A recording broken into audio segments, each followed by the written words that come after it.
Mark McLemore, Mac Can Do.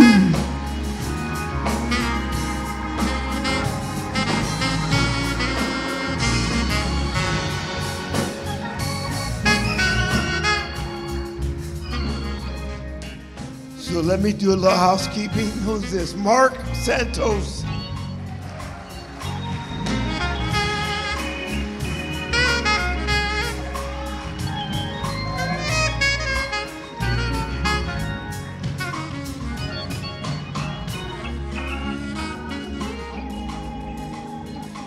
Mr. Harold Steele.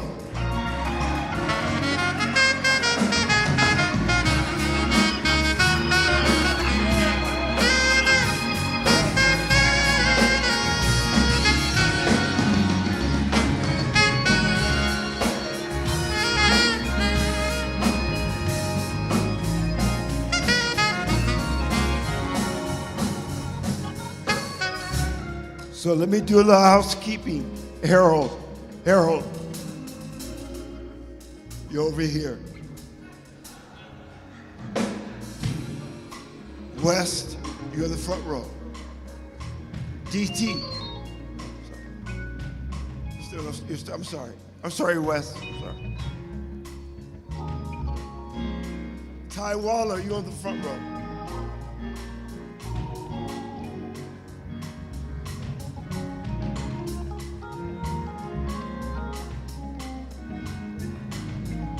Where's James Primus? Front row. Where's Scott Byers? Front row.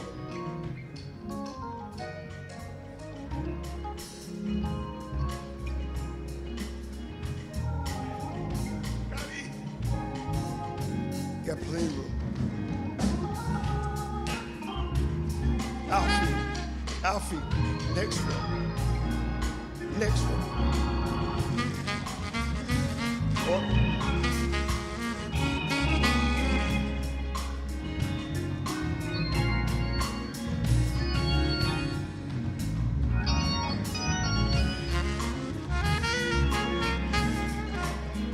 Okay, listen up. I don't talk loud, but I need you to listen. I am happy as a hyena, proud as a peacock. I thought yesterday was nice. Today is a little better. I got everybody.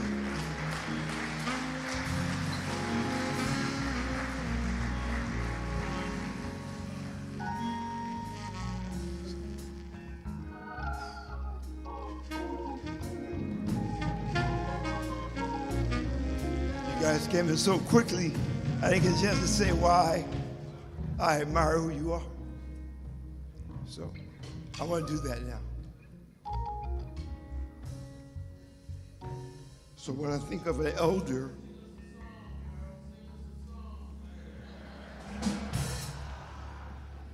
since my stroke, those days are long gone. As an elder, when I think about elders, I think about, you may be seated. I think about a person's wisdom from life's experiences. I think of their roles as a counselor, mentor, pastor, or teacher. I think of them about respect that they deserve. When I think about legends, I think about the impact you have made. The impact called legacy. Legacy is a lasting impact, accomplishment, or values a person gains through life, which includes their character, ethics, financial assets, family, professional work, and most of all, their contribution to their community. When I think of the presenters, I think about resiliency. My judge, where are you? Yeah. I think about the ability to bounce back, Scott Byers. Yeah. Not just bounce back, but bounce back from setbacks. Yeah. cope with stress, deal with and adapt to adversity, a positive outlook, and cultivate to continue facing challenges. That's just God. And growing despite the difficulties. When I think of our honorees, I mean, come on, you guys, we live in a community. You guys never really dreamed that we would have this much talent in our neighborhood.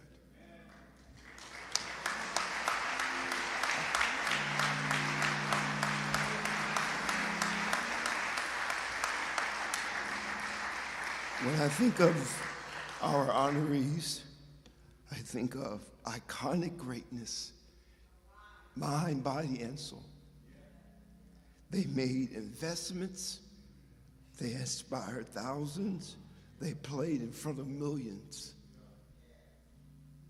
But they always represented our local community, Southeast San Diego.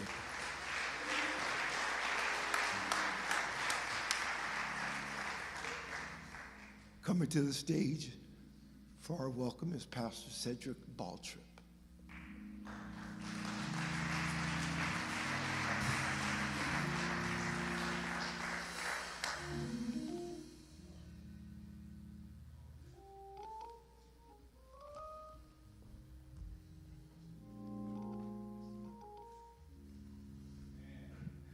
Praise the Lord, everybody. We in the sanctuary, so it's always fitting to give God some praise when we come into his house. Can we put our hands together and worship the Lord for about 5 seconds? We bless you. We honor you, oh God. Hallelujah. Hallelujah. Seeing so many faces out there, it's already been a pleasure for me to be here. My name is Cedric Baltrip again, and I'm here to give you an official welcome and to make sure that we honor our honorees the right way, as he said, because I think we take it for granted who sits amongst us as San Diegans. These men and women, they have excelled as Olympic athletes. They battled on the gridiron of the NFL, the CFL, winning Super Bowls, Grey Cups. 4 of them are Hall of Famers. When we start talking about resume and thinking about it, it's pure greatness. They've even won championships on the hardwood floor of the NBA and won World Series and swung their way into the record books of Major League Baseball. Isn't that magnificent? And San Diego, we need to make some real noise for our icons. Thank you for representing us well. We appreciate you.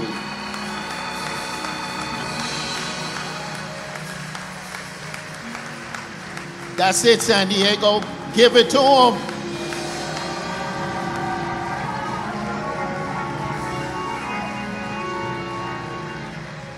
Yes.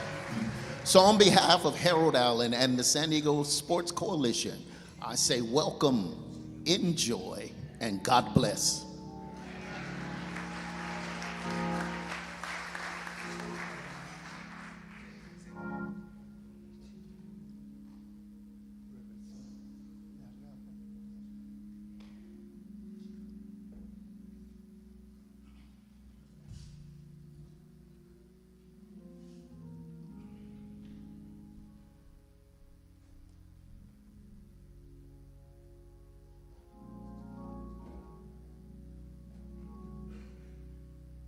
Good evening. That was about 6 people on this side, and there's more people in here. I'm sorry, y'all caught me on a Sunday, and on a Sunday, I'm an associate minister here at the Calvary Baptist Church.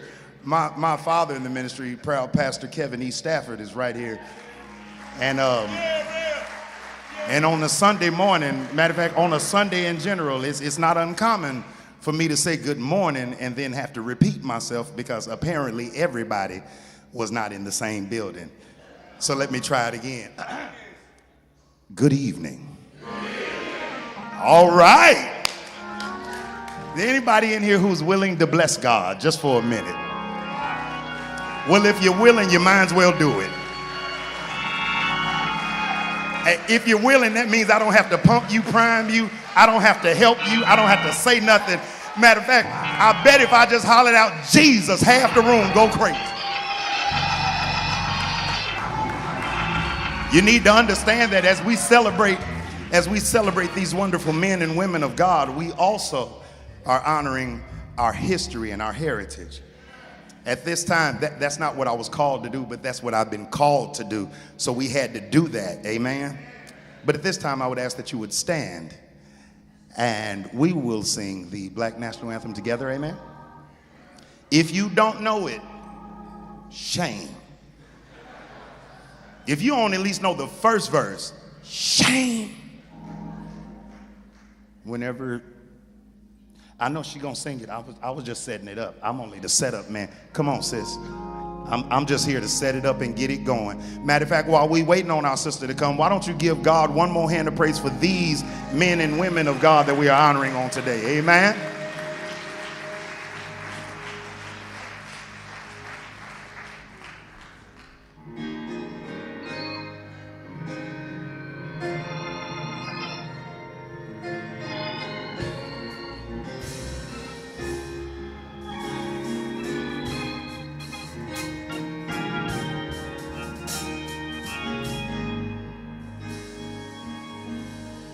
Lift every voice and sing till earth and heaven ring, ring with the harmony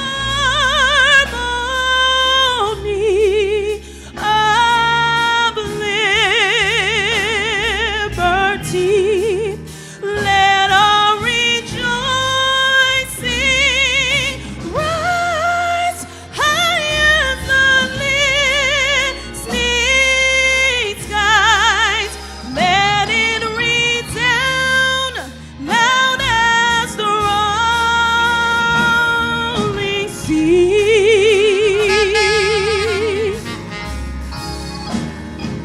Sing a song full of the faith that the dark past has taught us. Sing a song full of the hope that the present has brought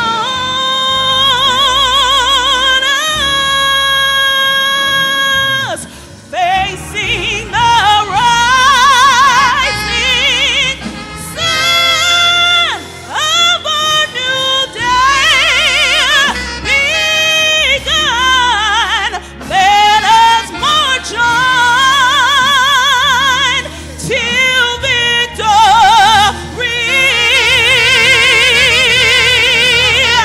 is won.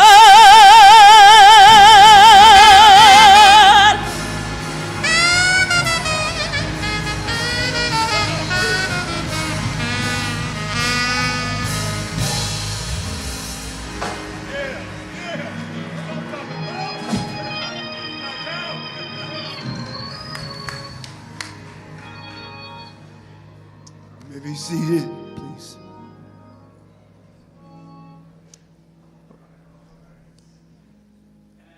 There is probably so much I could say and so much that I am feeling, but I want to get this party and celebration started. Coming to the stage, Mr. Scott Byers.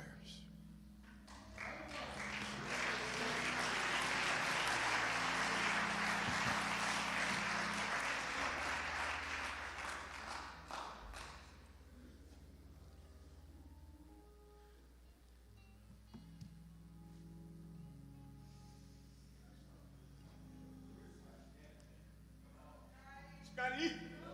Scotty. Good evening. I'll try it again. Good evening. I want to thank Sports Coalition of San Diego, Harold Allen, my Lord and Savior Jesus Christ, for allowing me to be here today. In 1977, December of 77, at Southwestern Junior College, I received a visit from the great Willie Shaw. Two things he said to me that stuck out in my mind. I was the best DB in San Diego. I was.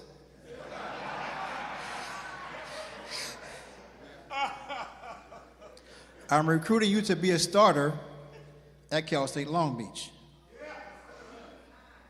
I did that. On my recruiting trip, Coach Shaw put on a reel-to-reel. Y'all know about reel-to-reel?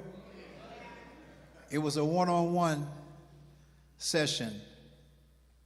And after I watched that session, I wanted to sign right there.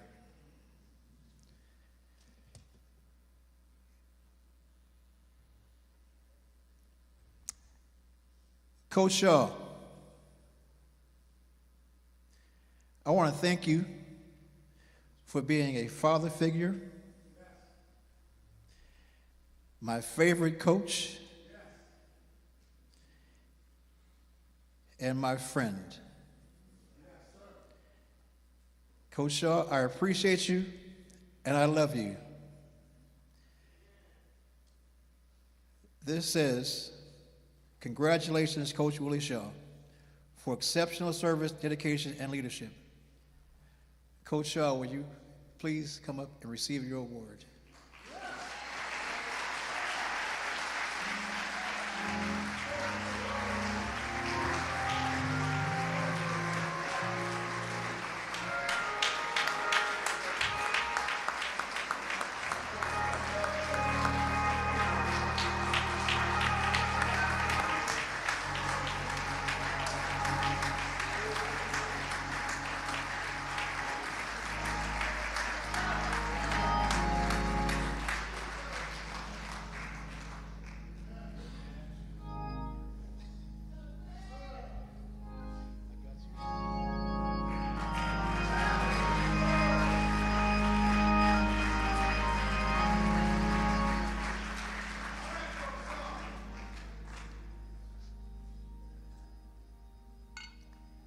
Purely unexpected.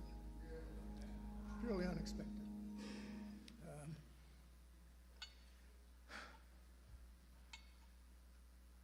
Lincoln High School, 1962. I recruited more athletes out of San Diego than the history of any other college or university.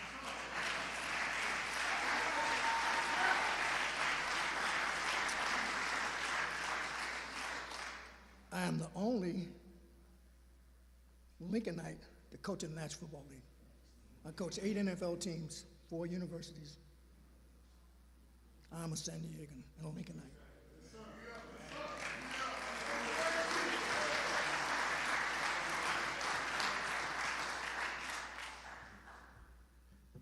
I started school at the Asian Street Projects.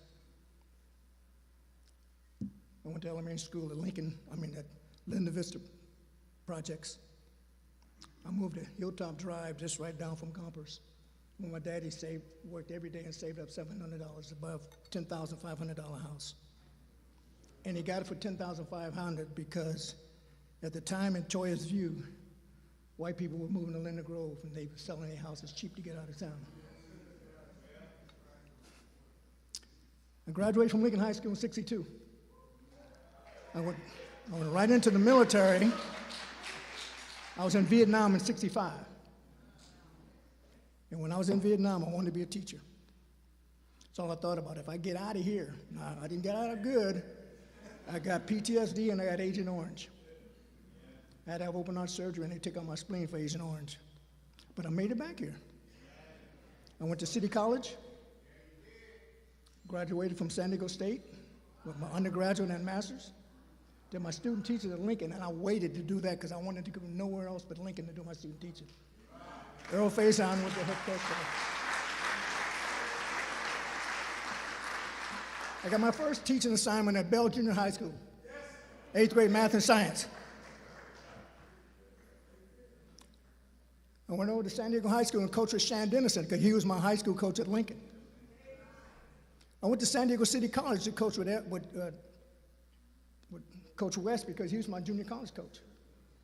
When I left San Diego, I went to Stanford University, first black coach they ever had at Stanford.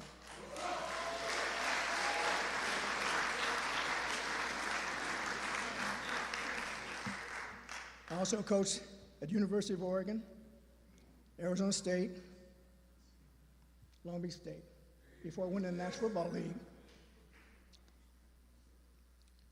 I look out here and I see people that I love because I'm a San Diegan. All three of my kids were born in San Diego. I didn't live in San Diego then. I was in the National Football League. But I make sure I told my wife, when it's time, they're going back because I want my kids to be born in San Diego. All three of them were born in San Diego. My oldest son was 12 years head coach at Stanford University. I was his senior assistant, back-to-back Rose Bowls. He was 4-time coach of the year at Stanford. It's unbelievable, Scotty. I was a school teacher. When I got in coaching, it wasn't about being a coach. I wanted to be a school teacher. I still have about 700 or 800 guys that I mentored and coached in high school, in college.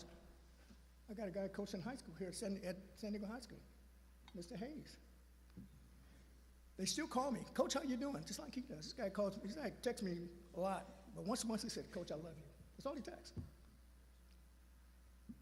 The 100 black men in the United States gave me a Lifetime Achievement Award.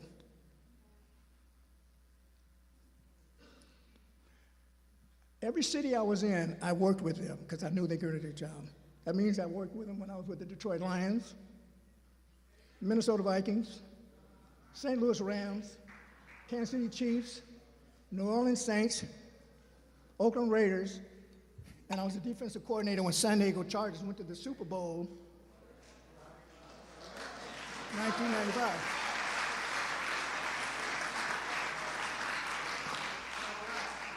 This young man will attest to what I was. I didn't want to use players. They had talent to do what they did, God-given talent. I used to tell everybody, I used to tell other coaches, I said, hey, we didn't get these guys here. These guys had this talent when they were born. All we're here to do is help them be the best they could be. I wasn't about using players for their talent. I used to tell, he knows this, I used to tell him, hey, you're only going to be doing this 4 or 5 years. What you going to be doing 50 years from now? What kind of father you're going to be? What kind of man you're going to be? What kind of person you're going to be? It was important to me. That's why they still call me. So when the 100 black men gave me a black tie Lifetime Achievement Award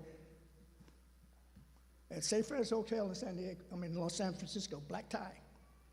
I got up and I took the award and I said, this is great. I work with you guys all over the country. You guys do a great job in the inner city. I said, but I was with a young man when I was with the Detroit Lions. And I was doing my whole spiel about how you go, this football is good, man, but what you gonna be doing? What kind of person you gonna, what kind of dad you gonna be? He was one of those young men that he didn't want to hear it. Just say, Coach, just tell me what I need to do on the field. I thought about it for a while and I said, well, let me give up on this guy. And I said, no, I'm not gonna give up on anybody. I stepped doing my spiel. Hey man, what kind of dad you gonna be? What are you doing to do something after this? No.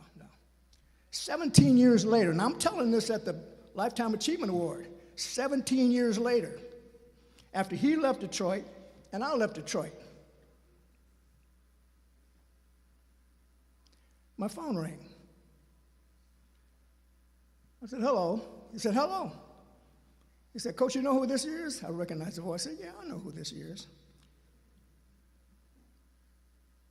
He said, Coach, do you know why I'm calling you? I said, why are you calling me? He said, Coach, the other night, I was talking to my 15-year-old and I sound like you. So never give up. Never give up on any young person. Any young person that comes under your guidance, Give him the best you got so that he can give everybody else around him the best they got. All my guys, and like I said, I was with 8 NFL teams. They all know me for that. Marcus Allen. There's 2 running backs over there. I asked the coach against all the time. Both at Lincoln High School. I went to Lincoln. He went to Lincoln. I'm thinking, what? I got to coach against these 2 best running backs in the league, and I'm coaching against them. We're all from Lincoln. Isn't that something? That's God. That's nothing but God. God got me out of Vietnam. I had to have open hearts. But you know what? I love this city, and I love this Southeast San Diego. And I still do speaking engagements. I still do speaking engagements. And somewhere in that speaking engagement, I don't care if I'm talking to Ditech or Toyota, they all call me because they modeled, a lot of business companies modeled their companies after NFL team concept, leadership. So they get a lot of ex-coaches that come talk about leadership and concept. Somewhere in there, sometimes they hire me, Johnson & Johnson hired me not too long ago for 2 days, paid me $25,000. Sometime in the middle there, I started talking about Lincoln High School. They said, where does this Lincoln High School come from? I love this place, and I love my high school, Lincoln High School. Hornets fight, fight. Thank you guys for making me who I am. And I love you all. God bless. Thank you.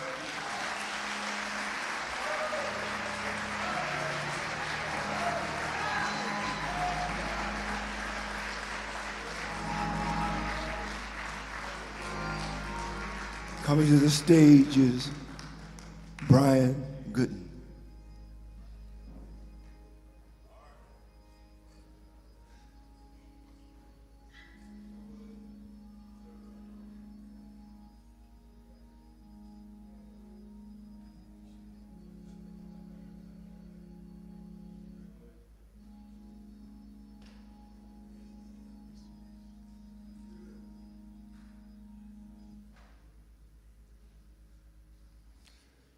As he said, I'm Brian Gooden, and I'm born and raised right here in San Diego.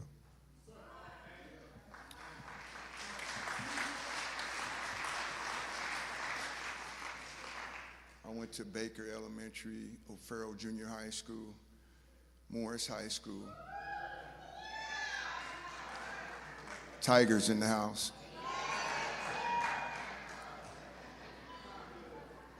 And I'm alumni of San Diego State.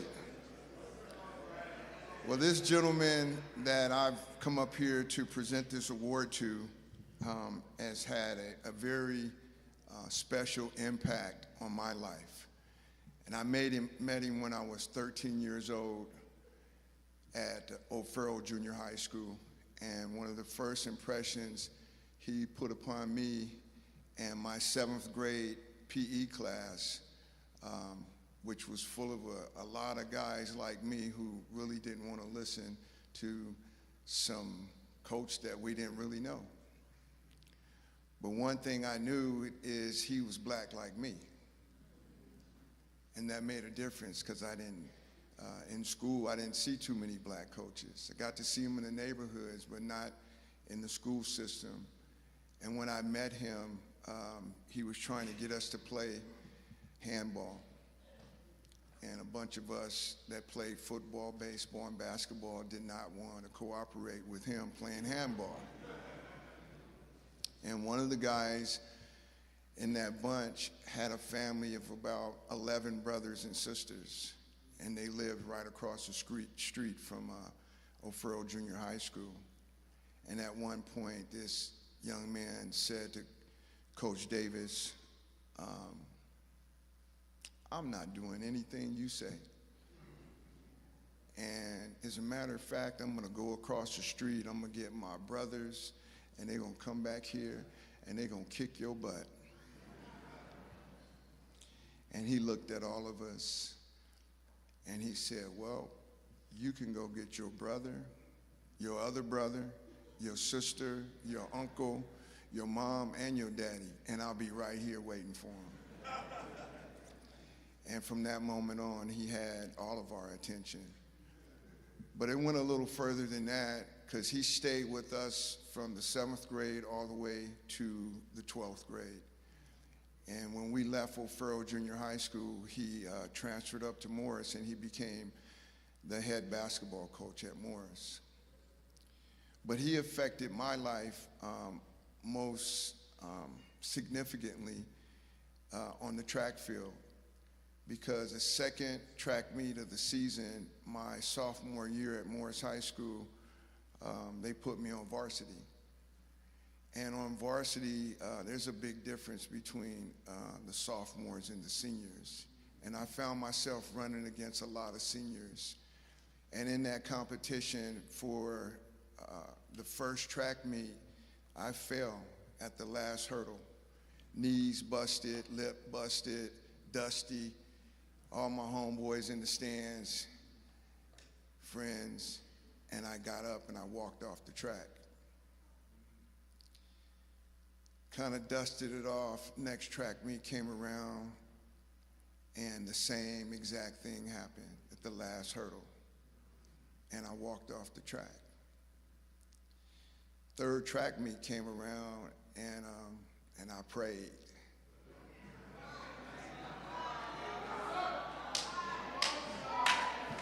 You know, Lord, don't let me fall. And when I finished that short prayer, I heard some of my homeboys up in the stands betting on whether I would stand up or fall. You know, I heard somebody said, I got 5 on it. Well, it so happened that that race began, and I came to that last hurdle, and I stutter stepped, and I fell again. And that was about the time I said, this is the end of my track career, and I was getting ready to get up and walk off the field and never run again. But I heard a voice say, get up off the ground and finish the race. And I wasn't sure if I heard that or not, and I turned my head to the side, and I seen Coach D with his clipboard, and he was laying flat on the ground looking at me on the infield of the football field. And he said, get up and finish the race. And I got up and I finished the race, and I beat 2 people.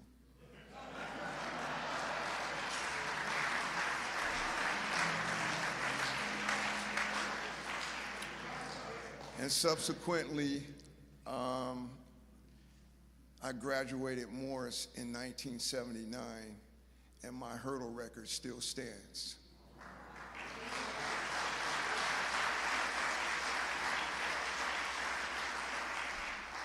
And that philosophy of get up off the ground and finish the race has been my philosophy in life. No matter what has happened, I have always turned to that. And because of that, I'm a very good father today and just a good citizen in the community. I present this award for special recognition to Coach Davis for 24 years of service at Morris High School, and it's presented by the Sports Coalition of San Diego. Coach Davis.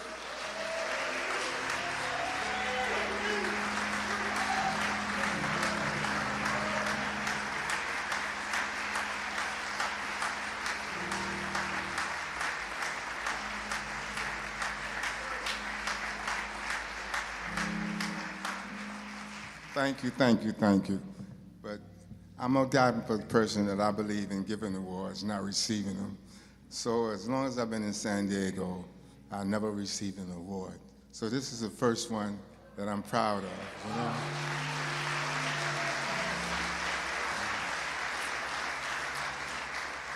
I spent 18 years at Morris. I'm not in that Bright Boy Foundation. My name is not in Morris Gym. But the most important thing is I'm in the heart of Southeast San Diego, and that means so much to me. So this is my high school, my Super Bowl ring, and my NBA All-Star ring, and my championship. This is my award. Thank you, San Diego. Thank you, thank you, thank you.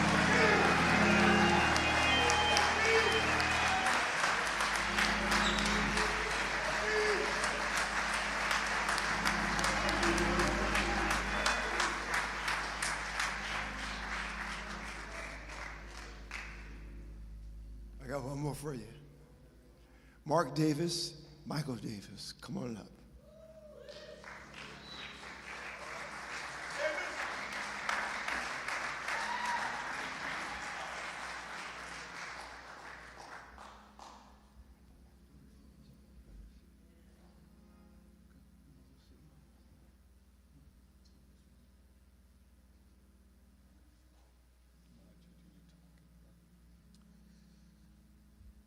Hello, everybody. Hello, everybody. So my name is Mark Davis. I am the younger brother to Michael Davis, one of our honorees today, and to Johnny Davis, who, where you at, JD? There he is out there in the middle. And so if you were here with us yesterday, we had a question and answer session. And my brother Mike was asked who was influential for him. And he pointed out my brother John because he was the first Davis to come through and to do anything. He set the tone. He's the guy that we had to follow because he was so good. And I wish, I wish our parents were here today because they would be thrilled to death to see all of you out here, all of you legends here. My father took me to see many of you.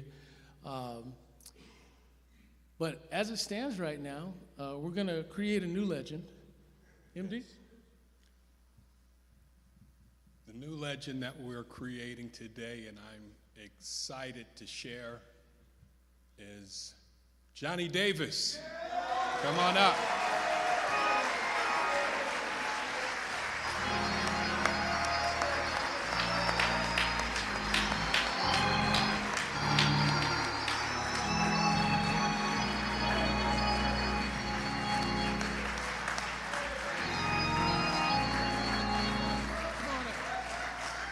Johnny Davis was one of those guys that was a two-sport athlete during his day when they wouldn't let you be a two-sport athlete. And so he was a star in basketball that I thought would go to the NBA, as well as a darn good baseball player as we were growing up. And so it is a true honor to that you're presenting Brother Mark, that you're presenting him as a legend. We're presenting Johnny Davis from the San Diego Sports Coalition as a legend. For those of you that don't know, Johnny was a great basketball player. He was a player of the year in the, what was the league? Eastern League. The league changed by the time I got to Hoover, so I didn't know what league it was. But he was a player of the year. He was a two-sports star. He had a full ride to Stanford, which is my alma mater, that he passed on because he wanted to play two sports. Anyway, he played basketball, messed his knee up, and then he was so good after not playing baseball for many years, they signed him as a professional after his basketball career. So he's a real dude. He was a tough guy to live up to. We did our best, and we were presenting Johnny Davis as a legend.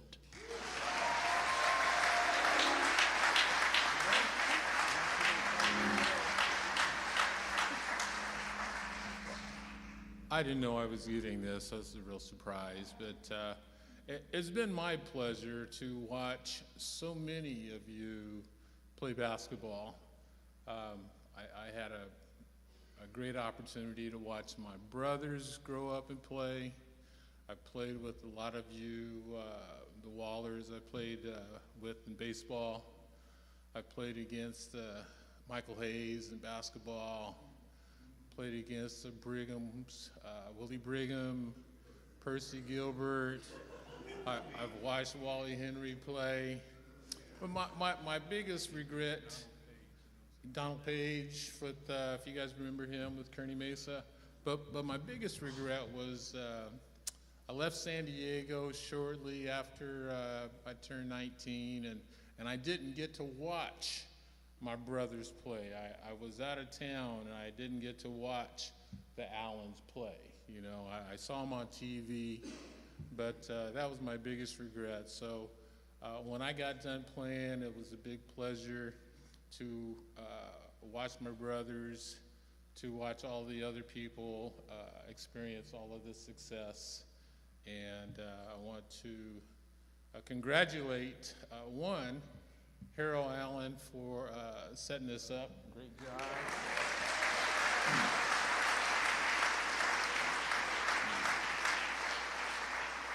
I want to thank my parents, John and Rosetta Davis, because they did a great job.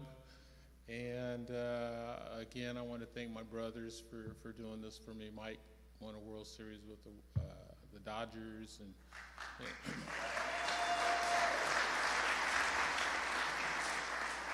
my brother Mark played with the Angels, but he's a Superior Court judge now, so he's done real well. So we're all proud. Anyway, I want to thank you very much. Thank you so much.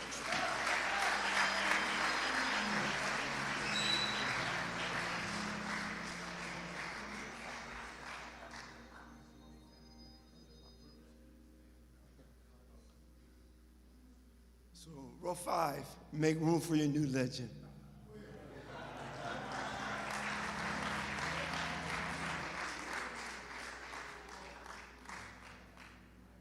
Mike Hayes, Saladin Martin, and Daryl Dibby, front row, please.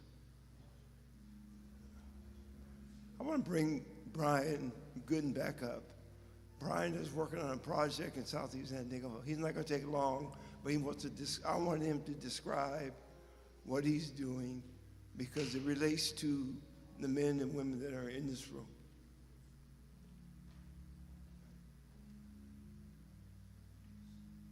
Once again, thank you for the opportunity to talk about this project. It's a huge project, and it involves all of you guys. And me being a fan of each and every one of you and had the opportunity to watch you guys do what you do. One day I was at the Hall of Champions, and they were getting ready to close the Hall of Champions, and they had a wall that they called the Coaches Wall of Fame. And I looked at that wall, and it was 100 coaches on there, and they only had one black coach. Wow. And I thought, wow, it just broke my heart, because we know better. And I walked away from there wondering, well, what could we do about that? Well, an opportunity opened up recently at Mountain View Park, Ocean View Park, which a lot of us grew up in and played in. And a lot of things happened in that park. Well, they have this new gymnasium there, and the wall is probably as big as this wall right here. And some new members in the community that don't particularly look like us was going to put a mural up there. And I was invited to this meeting, and I was able to put a bid in to put a mural up there as well. And so the Commissioner of Arts and Culture of San Diego, Parks and Recreation, I had to go through a few of them, and they looked at this example that I had of this mural, and there are 20 athletes on that mural to start it, and a lot of you guys are on that mural. And when you look at the mural, you can point your phone at it, and the QR code will tell you about each and every one of your accomplishments.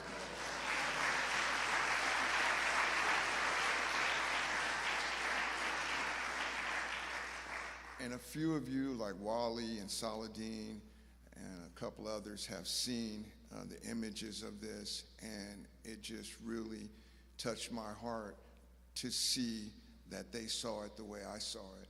So you can look forward to that coming in the near future.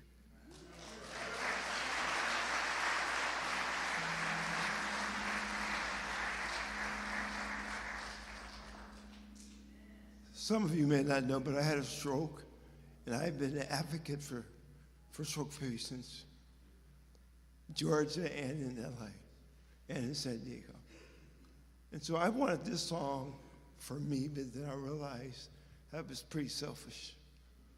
There are a lot of people who are struggling with some type of illness. And so I've asked my friend to come to sing this song. And so if the part of this message is, which I said yesterday, if we're going to churches and we have bulletins, on the back of the bulletins is sick and shut in, my question is, when was the last time you went to go visit somebody? Because people who are sick and shut in are people too. And so, if you have the compassion, or you need to find to go and visit somebody, because we need to be encouraged. We fight a different fight, a different struggle than you do. Ken Anderson.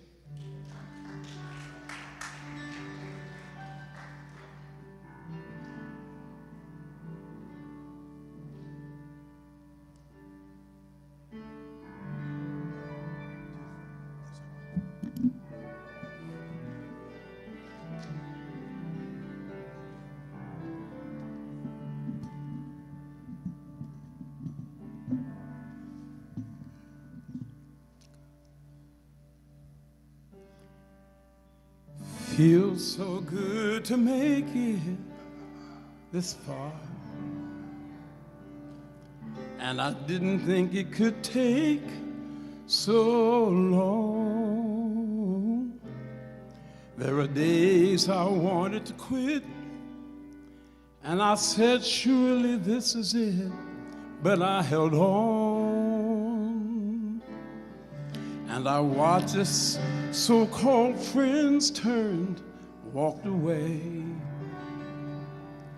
And it hurt so much, I didn't have words to say. But even when my days turn to night, nothing seems just right.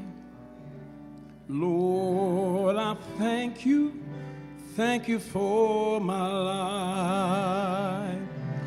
For my life, Lord, I thank you for every victory in you I've seen, and all the moments that I know it was you who kept me. So I thank you for my life. And I watched you take me, my family, from there to here. And when times were a little rough, God, I know you were near. In the moments I thought I'd fail, I was reminded of your nails, so I held on. And if I ever live to see another day, there is nothing I would change or take away. I've had so many ups that they far outweigh my downs. Lord, I thank you for my life, for my life.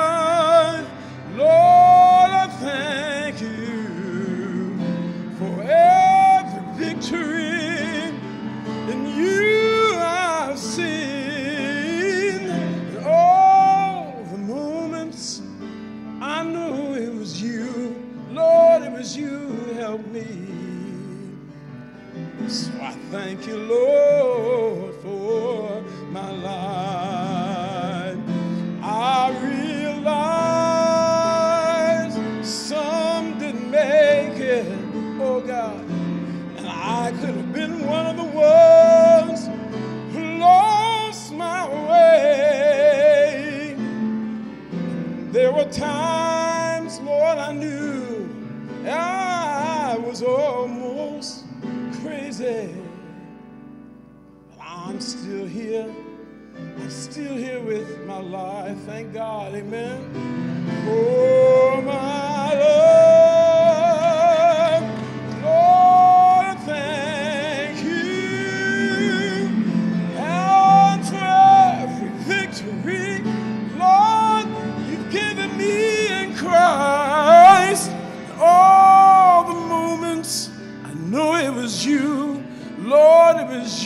kept me. So I thank you for my life. So thank you for my life. Lord, I thank you for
I needed that.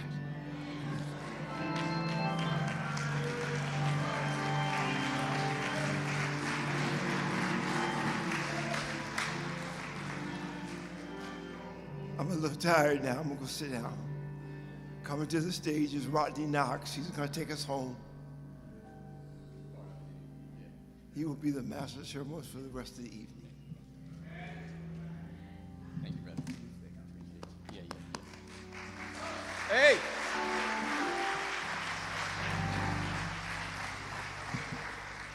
Good evening, everybody.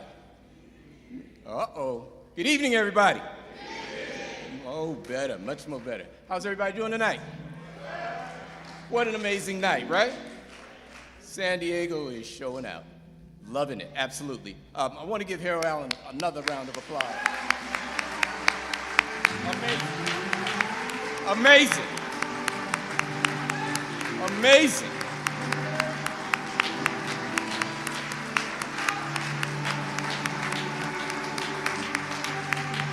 Amazing.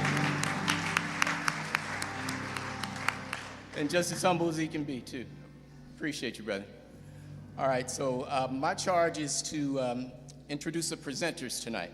And so we're going to start the presenters and honorees. The presenters will speak for a couple of minutes and to introduce the honorees. So our first presenter is Miriam Eastern Kicklighter.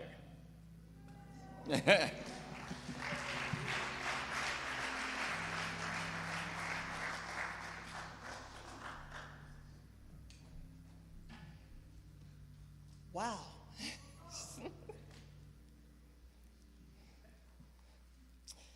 So, ladies and gentlemen, I am here to introduce Jackie Thompson, someone who needs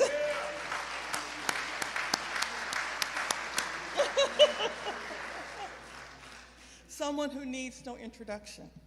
However, Harold has asked me to honor her today with something personal. So again, my married name is Marion Eastern Kicklighter. My name when I ran track at Crawford and USC was Marion Jean Eastern. However, when I ran track for Mrs. Tyler and Mickey's Missiles, I was called Dainty Pole, which is short for dainty and polite. This evening, this is my thank you to Jackie Thompson. We never know how what we do will touch people that we have never met. And that's how it was for me and Jackie. Like Jackie, I ran with Park and Recs. However, when I moved from elementary to junior high, I thought my days of competing were over. Then I watched the 1972 Olympics on TV. Okay? So a little context here today. Today we think nothing of watching the Olympics on TV. In fact, I'm sure a number of us were up at 5 a.m. this morning in order to watch the hockey game between USA and Canada. The tagline for the 1972 Olympic Games were, live via satellite from Munich. They meant one satellite. And ladies and gentlemen, that satellite was shared by ABC, NBC, and CBS. I'm going to ask for a little grace here because remember I was 13 and still thought that I could bend the world around my head. Okay? I decided that I was going to go to the Olympics with 3 pieces of information: black, girl, and San Diego. All right? Again, we never know how what we're going to do is touch people. I have to tell you, it was more than 10 years later before I even learned Jackie's name. In total, I ran track for 14 years, Park and Rec, AAU, and NC2A.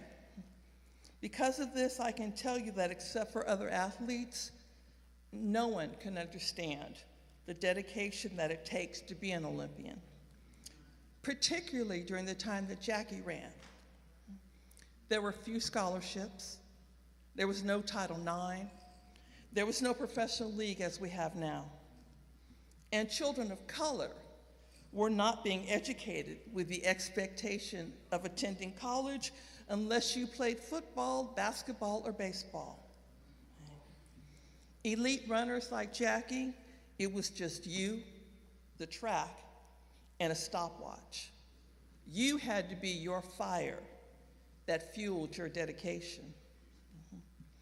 The Olympics was my North Star until I had to choose between training and life. I chose to study abroad in Europe. While living there, though, I made sure to visit 2 places of my childhood dreams: the Olympic Stadium in Athens, Greece, and Munich, Germany. Who would have thought that a little girl from Southeast San Diego could end up there? I have thought that a number of times as I've traveled throughout the US, Canada, Europe, and East Asia. My kids were taught to always respect their elders, particularly people of color, because you never know in whose footsteps you are following. To Jackie, you are still strong. You are still fierce. And I thank you for everything that you have brought in my life. Ladies and gentlemen, Miss Jackie Thompson.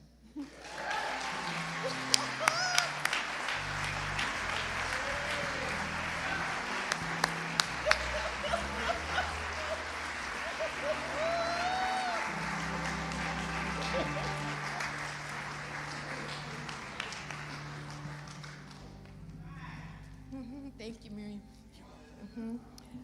First, I want to say, give an honor to God, because without him, I wouldn't be here. And I want to thank Harold for putting this together. This is so awesome. There's so many athletes in San Diego that we have, some that we honor, some that we haven't, some that's gone on. I started out when I was 10 years old on a team called Mickey's Missiles.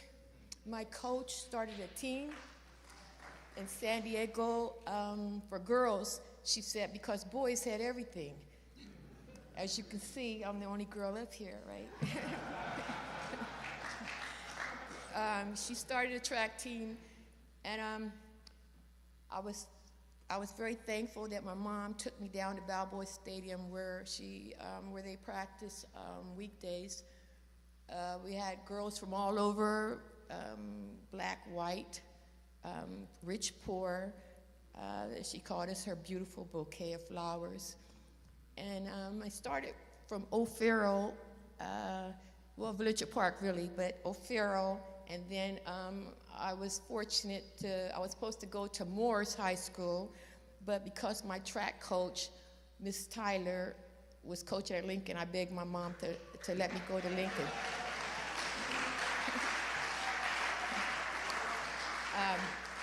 I have to give homage to my coach, Miss Tyler, because without her, it wouldn't be no me. She was a 1948 Olympian in London, England, and the 200 meters, that's when they first ran the 200 meters for women, and she won a bronze medal.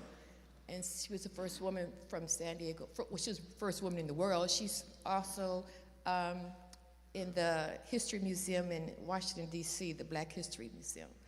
And I was able to help induct her into the Hall of Champions in Louisiana, because that's where she's from, Louisiana. But my road wasn't always so easy. I do have 5th and 6th place ribbons growing up, and I tell people that I had to become Miss Tyler was hard first. I'm sorry, I'm not a good speaker, you know. But Miss Tyler was, she was hard. She demanded discipline, and I tell the young people today that that's what it takes to be a champion. You gotta be disciplined and love what you're doing. When my coach said jump, I said how high. I didn't complain. I wasn't like, you know, there were some girls that were faster than me that they just wasn't disciplined and they quit the team, you know. And so Miss Tyler, she demanded that. I was so blessed that she was my coach and coached me all the way to, I was 16 when I qualified for the Olympic trials. And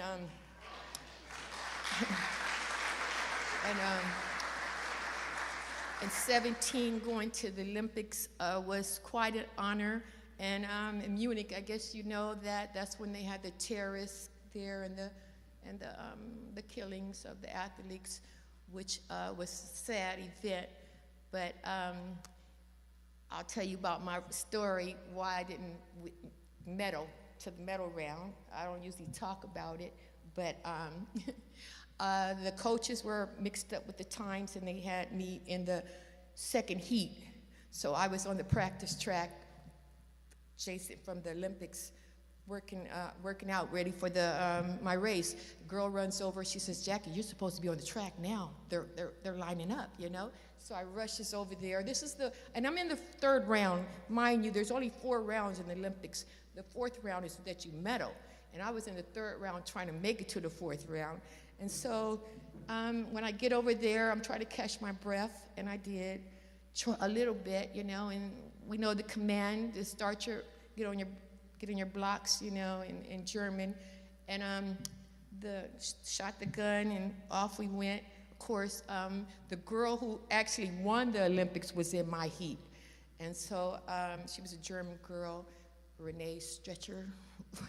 And so it was a photo finish, and they gave me 5th, so I didn't get the advance. So I tell you, for years, I never liked to talk and tell people that I went to the Olympics, because I didn't go into the Olympics coming back with no medal. I felt like I let down my country. So I never talked about it, but now I'm proud at 73 years old.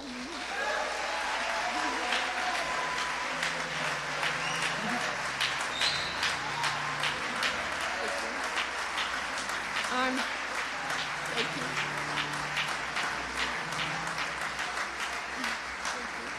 I could talk about it, and I'm honored. I'm very honored to be here, and I just want to say I met so many people over the years, and I don't want to drop some names, but I did meet Muhammad Ali. Wilma Rudolph was a good friend of mine, and Wesley Williams. I just met so many greats.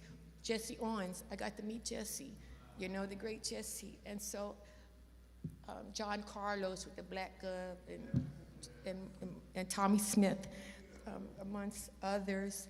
But yeah, athletes are just like everybody else, you know, we're more down to earth and grounded. And sometimes we do need to be harnessed, you know, because we can get out of hand a little sometimes, you know. But I'm so, like I said, I'm so thankful to be here, and I feel honored. And I did want to say,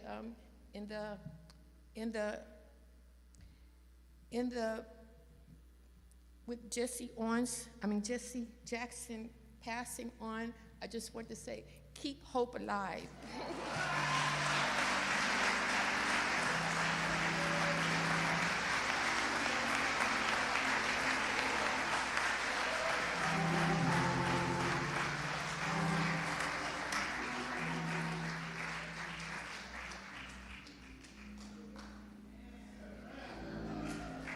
Amen and amen. More for Jackie. Thank you, Miriam. Our next presenter has been up a little earlier in the evening, so we're going to bring Mark Davis back up, all right? Mark.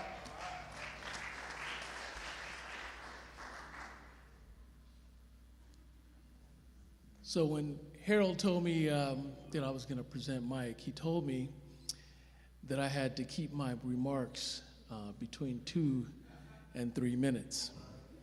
Now, I am a trained trial lawyer, and I can barely get my name out within 2 to 3 minutes. So, in the spirit of making sure that this moves along appropriately, I have taken some notes so that I can time this out and get off the stage without taking up too much time. One, I want to thank Harold for putting this together. I recently, I think it was last November, got together with some of my former Stanford baseball alumni, and we wanted to get together at a time that was not a funeral. As we get older, it becomes more important that you see each other at a time where someone has not passed. And so for this event right here, this is a blessing because we're here. We are here, we are celebrating people who are alive and doing well and who have been legends for all of us. And so I want to thank Harold for putting this together. That's truly awesome.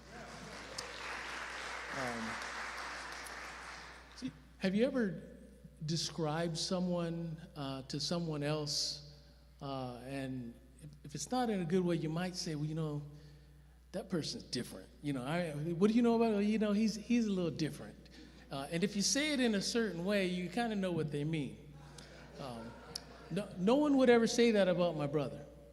My brother Mike is one of the nicest guys that you will ever meet in your life. And I don't know that anyone would ever at any point in time say, well, you know, he's a little different. They wouldn't say that because he's a good dude. We had when I was at Stanford playing baseball, my brother Mike was across the bay in Oakland. And so I had the opportunity to go across the bay to watch him with the Oakland A's, and I'd bring some friends over and we'd watch. We'd hang out. He'd sometimes let me use his car. He'd give me equipment. He's just been a role model for me and just a nice guy. So I've always appreciated that. We also had the opportunity to play together in winter ball. We played on the same team in Puerto Rico. We would walk to the park at the same time. We'd stop in at a casino where I would promptly win about $40 and buy us lunch. And so that was kind of cool. One of the things that, when I was 13 years old, my shoe size was about 11. And so all of the doctors said, you're going to be 6'4". So I'm going to be just tall or maybe even taller than my brothers. You see, I'm not 6'4", I'm mad about it. But what you guys don't know is that Mike, between 10th grade and 11th grade, at the 10th grade, at the end of 10th grade, Mike was 5'7", weighed about 105 pounds. And he spent the summer right before his junior year, he stretched out 8 inches. And so you can imagine, I'm thinking I might be 7 feet tall. I don't even know. And what you also don't know is, anybody remember Dwight Stones? Remember that name? High jumper, 76 Olympics. So my brother, who was a World Series champion and had a great big league career, quit baseball in 1976 and decided he was going to be a high jumper. And then when my dad didn't see him on the baseball field, he ran him back over onto the baseball field. He says, no, you're not a high jumper. Get your tail. And for any of you that know my father, he probably didn't say get your tail over there. But he told him to come back to the baseball field. And so he did. And we're glad about that because obviously he had a spectacular career. But more than anything, Mike's been a great role model. He's a great dad, a better brother, a wonderful man, a great role model for us all. And I'm pleased to death and honored to bring Mike up as an honoree.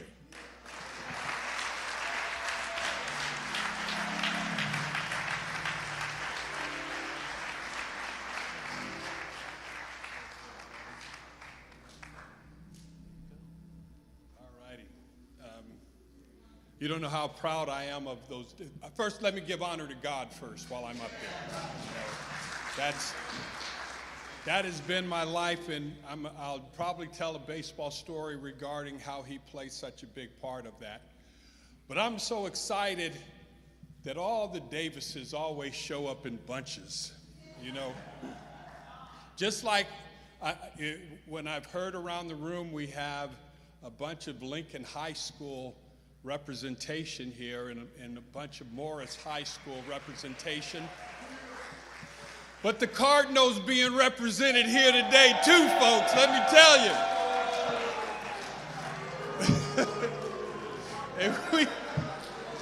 and we show up to shine, you know. All right, with that being said, everybody here knows about those praying grandmas, right? And I gave you a little glimpse the other day, well, it was yesterday, matter of fact, that my grandmother gave me a glove when I was 7 years old and told me I was going to play for the Oakland A's.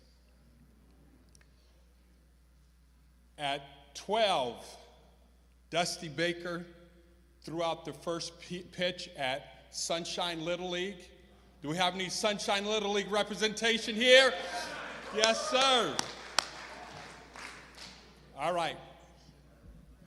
8 years, and this is how fast these things can happen. That's why we have to keep telling these stories. 8 years later, I was playing for the Oakland A's, playing for Billy Martin, and now check this out, and living with my grandmother, okay? Now, I'm going to tell you this one story that is just so crazy.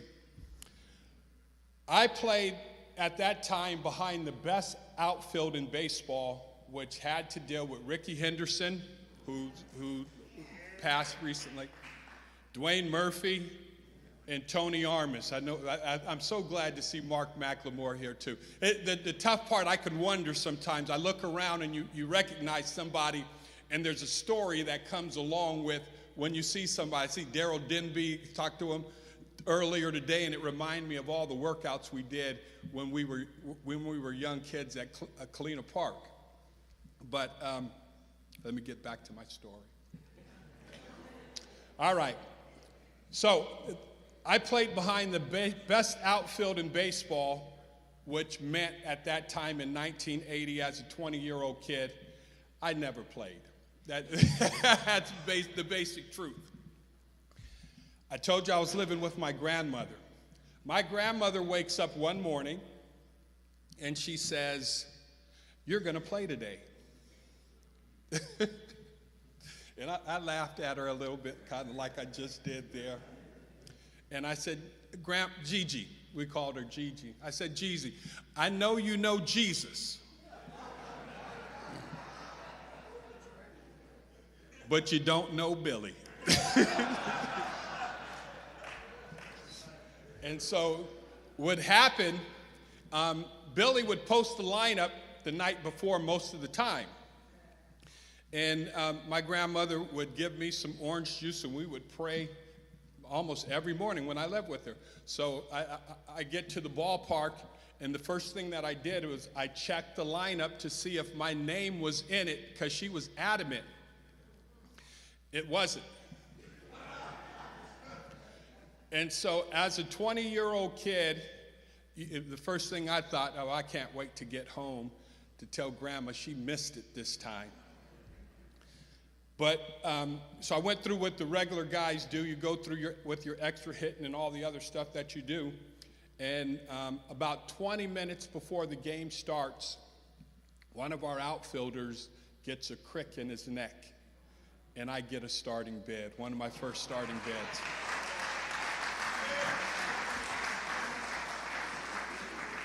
You got to remember this story. We're playing against the Boston Red Sox at the time. I run out there, I think I was in right field, and I make a couple plays. I throw a couple runners out. I hit my first major league home run, still a base or two. And after the game, I'm getting honored as the player of the game, and I'm excited. I'm super excited of all the things that just happened, and I get back in the locker room and I'm getting dressed, and my grandma had given me this note, and I never looked at it.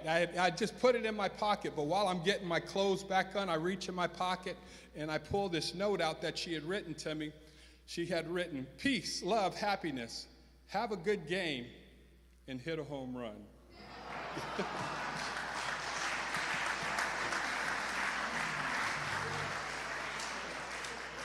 The ironic thing, if you ever see a card, one of my cards, in 1980, there's only one home run on there.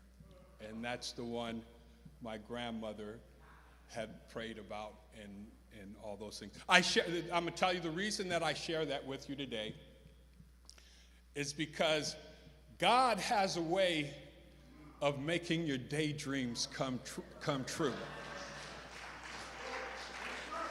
It happens when you're connected to the source. You know, you have to be connected to the vine to get the nourishment from the source. You know, and after, even before and after that, I had to find out who that Jesus was. And the true matter, I could tell you story after story after story. I spent a lot of time at the Waller's house, and it was during a time, matter of fact, I see Jackie Gay back there too. This is during the time we fell in love with Jesus back before, golly, it must have been in the late 70s, and God was revealing himself to us in such a way that he wanted us to know that he could do above what we could ask, think, or even imagine. And he did some crazy stuff for us back then that the average Christian wouldn't believe, would think you were lying when you tell them how he shined in our lives. Kevin Waller and I did some stuff standing in faith. For the word says, without faith, it is impossible to please him. That you must believe that God is, and that he is a rewarder of them that diligently seek him. And we dared to it during that time, and he did crazy things that in doing the things that he did, it takes the limitations off his ability, because he can do above what you ask, think, or even imagine. I had a guy say one time, if God tells you a flea can pull a plow, don't ask him how, just hitch it up. It'll go, you know. And so I'm closing with this. I see Michael Hayes over there with the great beard, and I see Harold Steele and Reggie Waller with those great beards. And I invested in one of those Rick Ross beard booming kits.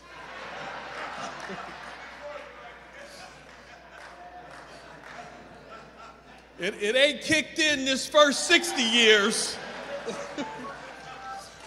But I'm hoping the next 20 I might get something good working here. You don't know how awesome this is. I'm closing with this. You don't know how awesome it is to be in a room. Harold, thank you again. To be in a room with the Allens, with the Wallers, with the Davises, with the Steels, with all these brothers that we used to follow in the paper on a regular basis. All you guys, every one of you poured into us to be the best that we could be as athletes. And this belongs on ESPN, you guys. When I see what we have, and I saw Martin Moss the other day, that was so awesome, and I hadn't seen him in 30 years. This is so awesome to catch up with this group of guys, and it's super special. And I'm done. I'm done. God bless you. Thank you. It's a pleasure to be here.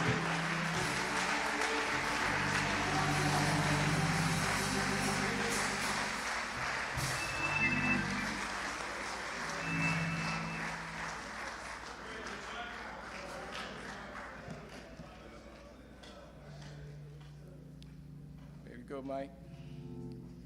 So Harold, is it true that the Davises are going to face off against the Allens in a round of golf? Is that true? Oh, little smack. I like it. All right. Next up is Ty Waller. Just heard his name mentioned a little earlier. Ty, come on up, bro.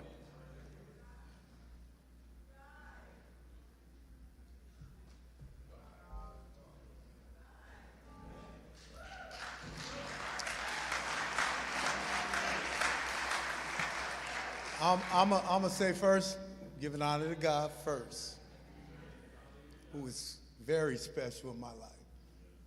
And I ditto that off of, if you know me now and you know me back then, they ain't the same guy. But I know he's first and foremost. So I want to just say thank you. And I'll say hello to the San Diego family.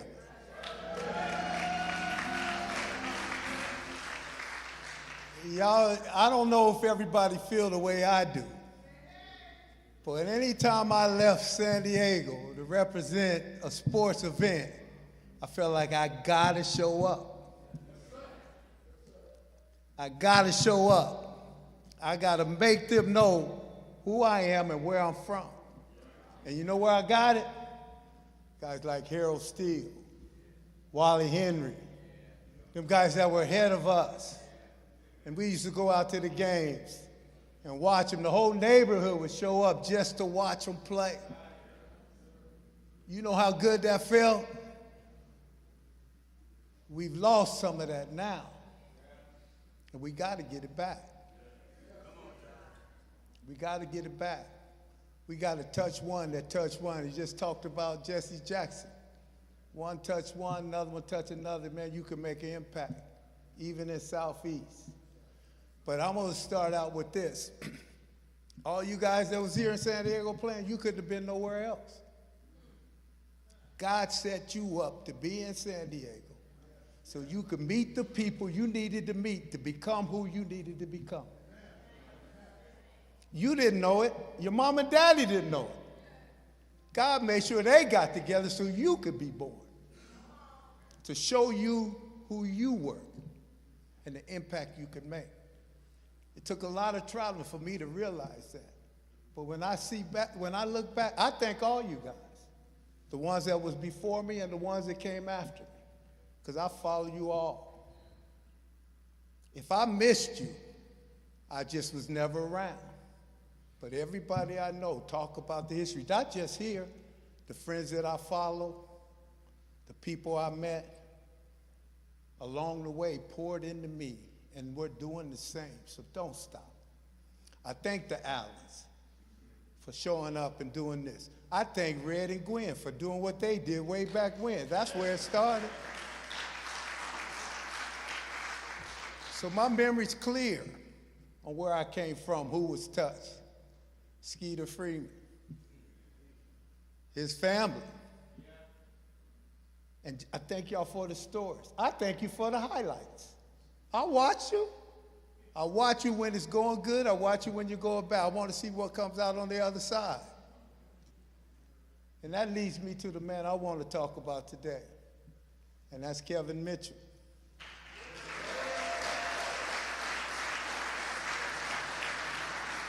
See, we don't know who we meet when we first meet them.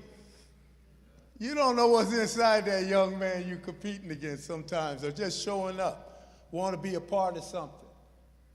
And y'all all know 405 Park, right? That's where I first met this brother. And we was taking Reggie, I think Reggie had been playing a little bit. I probably just signed. Kevin might have been on his way or still in school or just going out. He shows up at 405 Park. We'd getting a little workout in. We had our balls, we had our bats. Kevin wanted to hit. So I don't know when I heard this, but I'm listening to an interview, and Kevin's doing an interview on for the Giants. And he was saying how the Wallers made him pick up all the balls before they hit. And I'm thinking to myself, I didn't remember that. I sure didn't remember it. But you know, we always had to pay dues, right? You got to pay your dues to get to the next level. And we want to make sure he didn't hit and leave, too. but that's when I started noticing the brother. And you know, when you play well, it travels. People hear about you, what you're doing. And I was a little ahead of him. I played third base. He played third base, too. So I'm listening. I'm checking out. You know, I want to see where I rank till this brother getting out, start hearing some noise. This dude's getting down. He's playing. I don't know if he remembers this, but he came up in the AAA World Series with Doc Gooden. I was on the other team. And the coach was telling them they bring this A-ball pitcher to come pitch to us, and we're in the AAA World Series. Bring the guy from A-ball, and we ran our league on our division, but they was bringing them together. So I'm saying, how they gonna bring an A-ball guy up to pitch to us? And I got introduced to Doc Gooden. That day, this young brother, I mean, he looked like Satchel Paige, straight up and down, just rear back and firing.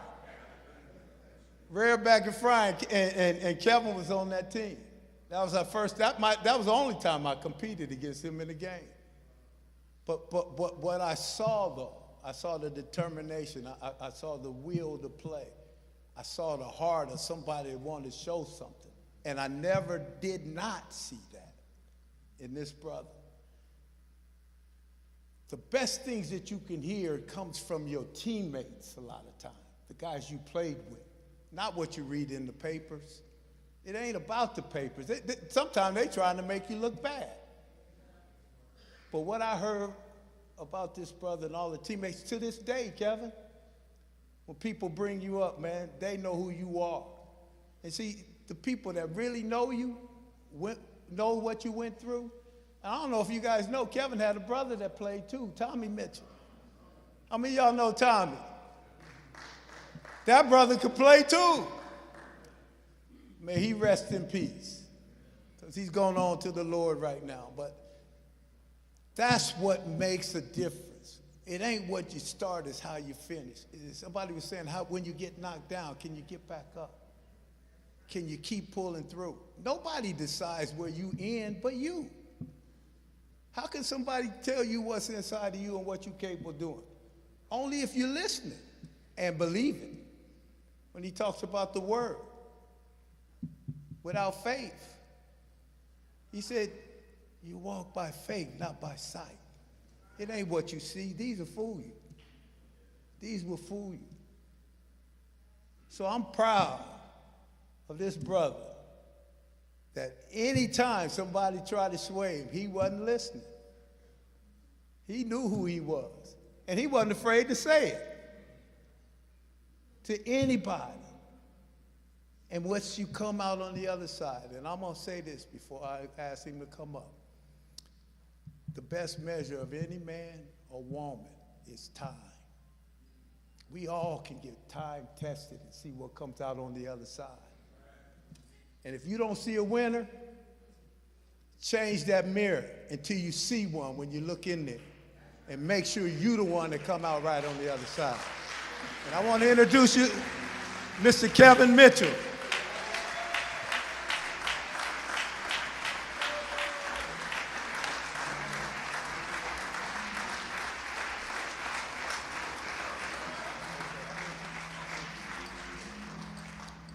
Thank you, everybody. Thank you, Ty. I really appreciate you, man. I learned a lot from Ty. I'd like to thank God, thank Harold for doing this, man. When I got the call for him, you know, I didn't think I was really going to make it, you know, because I've been having some problems. I got to have back surgery here pretty soon. Just got over a spinal cord injury from playing, wear and tear. But I tell you, this is a blessing seeing all this and seeing all the athletes down here. And I really didn't want to come up here and walk because I didn't want Michael Allen to see me because I play a lot of golf with him for money. But I'm trying to get Marcus out there right now because I know he got a lot of money in his pocket. But I'm not going to be up here long, but because I can't stand too long. These legs is giving out on me right now. But I just got back in town, just flew in, doing a lot of stuff for baseball. But I really thank Harold again, once again, man. This is wonderful. And I really love what you got going on. So, but thank you very much. I appreciate y'all.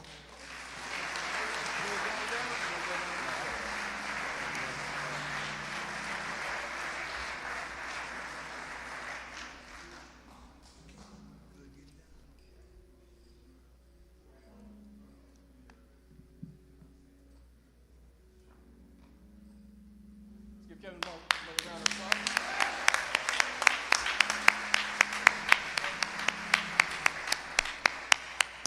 You know what? Let's give our presenters a round of applause. Y'all are doing it. Very well done. And that just sets the bar for our next presenter, Daryl Denby.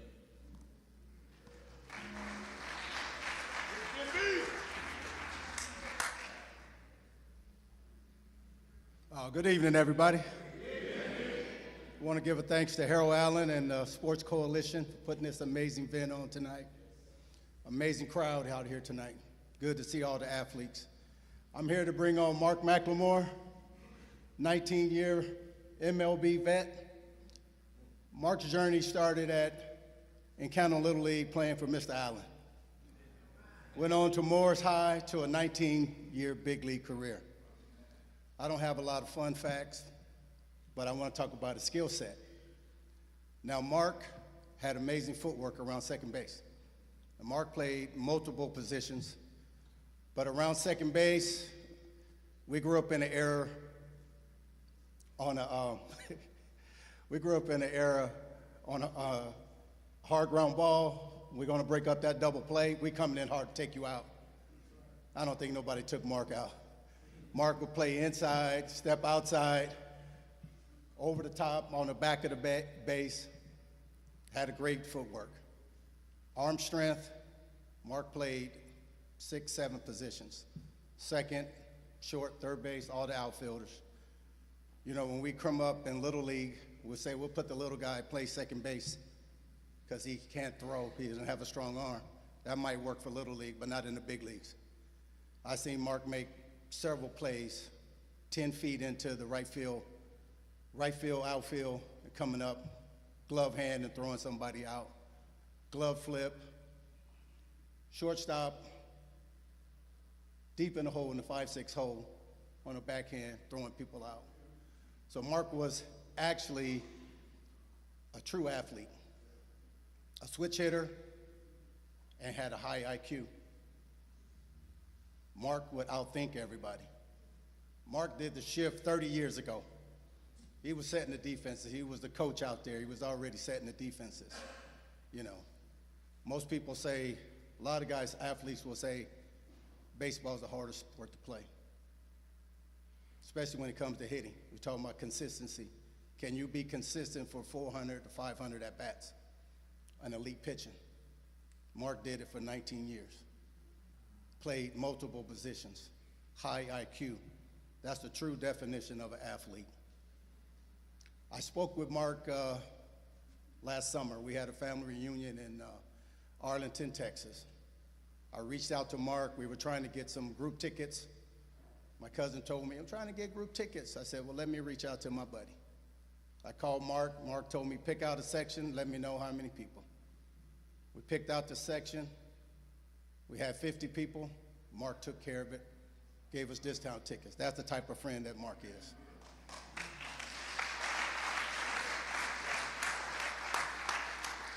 Mark's always been a great friend, great family man, and one of San Diego's great legends.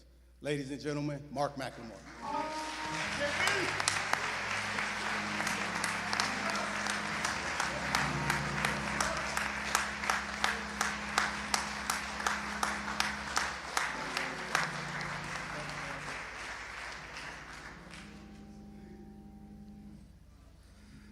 Good evening, everybody.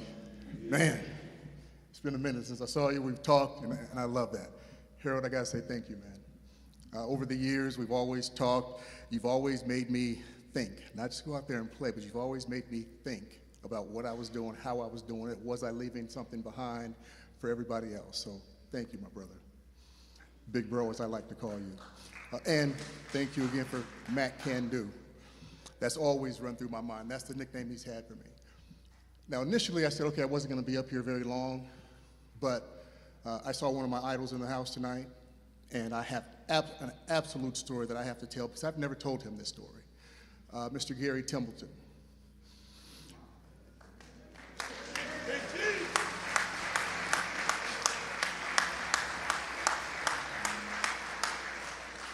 Switch hitting shortstop. The only switch hitter in Major League history, and I still believe that record still stands, to get 100 hits from both sides of the plate in 1 year. Yeah. That's who I was as a kid, growing up. Gary Templeton, #1, gloves in the back of my pockets. My rookie year, or first year in A-ball, I had his stance. It's the only time I hit 300, by the way, too, with his stance. Another quick story. Gary's mother-in-law lived in the same apartment or condo complex that I did in Anaheim when I was just trying to get to the big leagues. And she heard that I played, and she said, hey, well, my son-in-law is Gary Templeton. And I was like, my heart stopped. It literally stopped. I'm like, you've got to be kidding me. She said, well, you know, you're trying to get there. Next time he comes over, you know, I'll let him know you live right down the way. I was like, you'll do that? Okay, great. So for every single day for 1 solid week, I had my little garage open, had my little lawn chair, not at the front of the garage, because if he drove by, I didn't want him to see me sitting there. So I had it back a little bit. One day went by, no Tempe. Next day, I'm out there again, 3, 4, 5 days, and all of a sudden, I see his car go by, and I'm like, oh my God, it's him. I get up out of the chair, and I know my family's gonna laugh at this. I went to the edge of the garage, and I peeked out. His mother-in-law came out, and I saw her pointed toward my place. And here he comes, and I'm like a little kid. I'm like, oh my God, here he comes. What am I gonna do? Do I sit down? If I had a newspaper, it would have been upside down and inside out. And he came over, introduced himself. I was speechless. I was 19 years old, about to go to my first big league camp, and back then I was with the Angels, and we would always open up against the Padres in Yuma. So we get to Yuma, and he had told me, okay, hey, when we get to Yuma, I'll come take you out.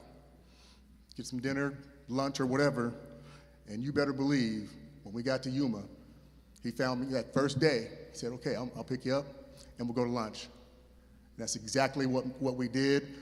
My family had come over from here to watch the game, and they were thinking we're all gonna go out. And I was like, especially to my brothers, I'm gonna have to catch up with you guys later. I'm going to have dinner with Gary Templeton, and I just walked away and left them speechless. They were like, you know him? I was like, yeah, I'll talk to you guys later. So Tempe, thank you for that, man. His brother's always looked out for me. You gave me something to shoot for. I appreciate you, man.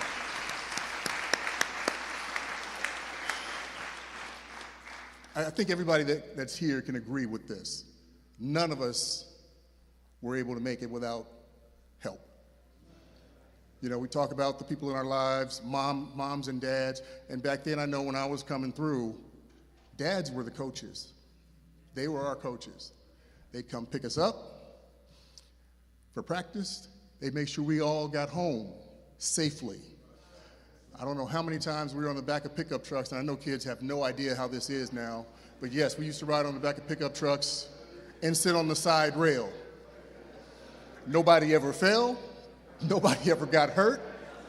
And those are some of the most memorable times of my life, and definitely in the back of Red Allen's truck. There's not a bump that he missed, I can tell you that, but we all hung on, so we knew how to catch, that's for sure. But all the coaches that I had, all the dads that volunteered their time, and the moms, because if dad was a coach, you better believe mom was the team mother.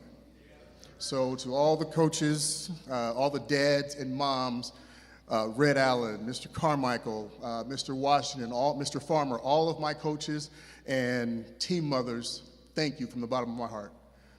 You know, I think we were all, you know, pretty fortunate and blessed to have our parents at most of the games, if not all of them, and to support us in that way. Harold, I've got to thank you again, man. This is such a great event, and for me, I've had some awards, you know, fortunately over my career and then my broadcasting career as well. But this is at the top because it comes from us. And it comes from where I grew up, where we all grew up. All of you guys, I've watched and admired and got to spend time with a lot of you guys. And I really appreciate that. I've got a couple more people to thank and then I'll step down. But my brother Kenny and his wife Pat made the trip from Texas. We live in Texas, outside of Dallas. And I want to thank him for giving me the blueprint. He was drafted 4 years before I was by the Padres and ended up going to the University of Arizona and playing baseball there. But he laid the blueprint out for me. I just followed it. He always gave me something to shoot for. Not something just to shoot for, but something positive to shoot for. And as we all know, things, you know, where we grew up could have gone a different way. But he made sure that I was right behind him. So Kenny, thank you, my brother. I appreciate it, and I love you. Last and definitely not least, I've been married 36 years. I've got 3 beautiful kids and our first grandbaby. I met my wife in 1988. My rookie year was 1987, so she's been through all the ups and downs. Every single one of them. I ended up playing 19 years, but what most people don't know is I got released twice. I got released in 1990 by the Cleveland Indians. They were the second worst team in baseball. Oh, this gets better. I signed with the Houston Astros. They were the worst team in baseball. Although Reggie should have drafted me a few years earlier. There he is. 3 months later, they released me. So in a 6-month span, I got released by not just the second worst team in baseball, the first as well. So in 6 months, so you talk about getting up off the ground, that's exactly what that lady told me to do. She came to see me in Edmonton. That's where our AAA was. Because the Angels had sit me down, I was just not being the person that I should have been. And I'm thinking, okay, my baby came, she's here, she's gonna, you know, pat me on the back and say, it's okay, babe, it's gonna be all right. No, that's not how that went. The first inning of the game, I'm standing at second base, literally, with my hand on my hip like this, in the middle of a pitch. And I can honestly say that if the ball had been hit to me, I probably would have let it go. I was just that upset about being sent down to the minor leagues. So anyway, she comes up, it's the bottom of the first inning, I'm coming off the field. I look up at her and I'm waiting for, you know, hey baby, how you doing? She said, listen, you either get your out there and play and don't go out there embarrassing me or embarrassing yourself, because we can go home and you can go do something else.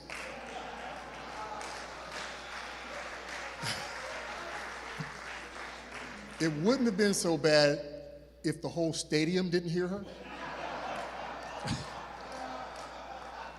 Everybody heard. Everybody. My manager heard. He came over and said, Mac, go ahead, go back to the hotel. Don't worry about tonight. We'll talk tomorrow. But that kick in the butt resurrected my career. Not that pat on the back, so she's always been right there, kicking me in the butt when I need it, and showing me empathy when I need that as well. So Capri, I love you. Thank you for always being there for me.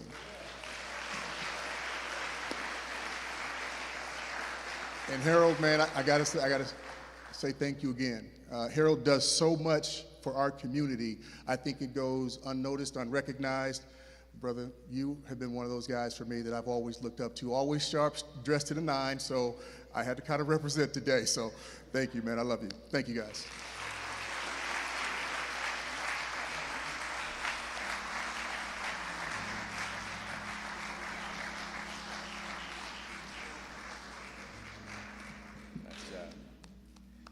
So quick call out for most of you who are here to hear the band. I want to give the musicians some love.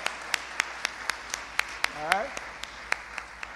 And I don't know where this gentleman went, but he was amazing too, right? You here?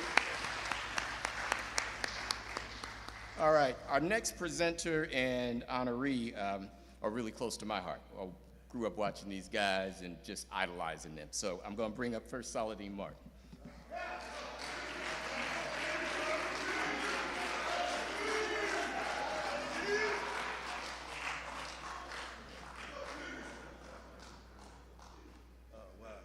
This is great. Harold, the Allens, thank you for everything you've done in the past as well in the future for me. Rodney, me and Rodney go way back. He worked for the 49ers when I played, and he was in a lot of those Super Bowls. He's a good man working for them Niners, got me a lot of tickets. Anyway, my name is Saladin Martin. I went to Lincoln High School. It's the greatest high school because I went there. Anyway, I'm up here to present a gentleman. I mean, as a kid, it's unusual to have an idol a year older than you. And that's what Wally Henry was to me. My dad, I was like 9 or 10, and he's like, yeah, we're gonna go see this kid play baseball up here at San Diego American. And so while he gets up to bat, he hits a home run. I'm like, wow. Second time he gets up, he hits another home run. So from that day on, I followed him. He came over to Lincoln, was County Player of the Year, one of the best high school players I ever seen play. And again, I'm just a year behind him. So he goes on to UCLA. The best thing about him going to UCLA is when I was at Lincoln, I used to go up there and he used to let me stay with him. That was about the closest I was gonna get to a college. But I really appreciate you letting me come stay with you. I was only in the 12th grade in Westwood. That was crazy. And then also a lot of people don't know about Wally. He became Hollywood Henry when he caught 2 touchdowns in the Rose Bowl against the #1 team, Ohio State. Unbelievable. So proud, so braggadocious. We bragged about that. But my favorite story, and I tell him this all the time. My rookie year, I was with the New York Jets. We were playing the Eagles. So I'm what you call a gunner. I know some of you guys, I know a lot of people know what that is. When they punt the ball, I go down there and try to tackle the guy. So while he's receiving the punt for the Eagles, I'm running down. So I would never go down to try to tackle him because I know if I miss him, he's liable to score. So I would just sit there and my guys would just kind of put it on him because I would never move and he only had to give him one way to go. So one time I run down there and one of my guys knocked me out, hit me in the back. So Wally comes, stands over me. Now a guy he said, "That what your butt get for coming down here so fast?" I'm like, wait. That's when I knew I was in the NFL. So I just want to say, Wally, I love you, man. You've been a friend. You've been there for the good and the bad. Come on up.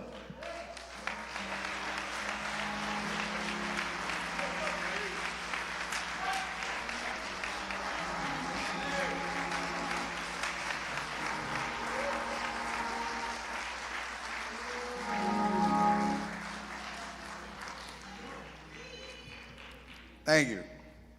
Praise the Lord. That story he tells is, I can put another little spin on that. The gunner, like he say, the gunner comes down. It's his job to get me. It's my job to get away. He come down. He says somebody hit him in the back.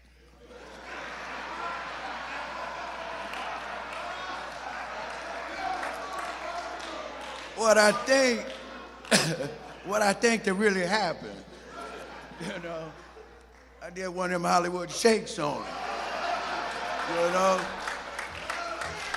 And usually what happens, I call it the snap move.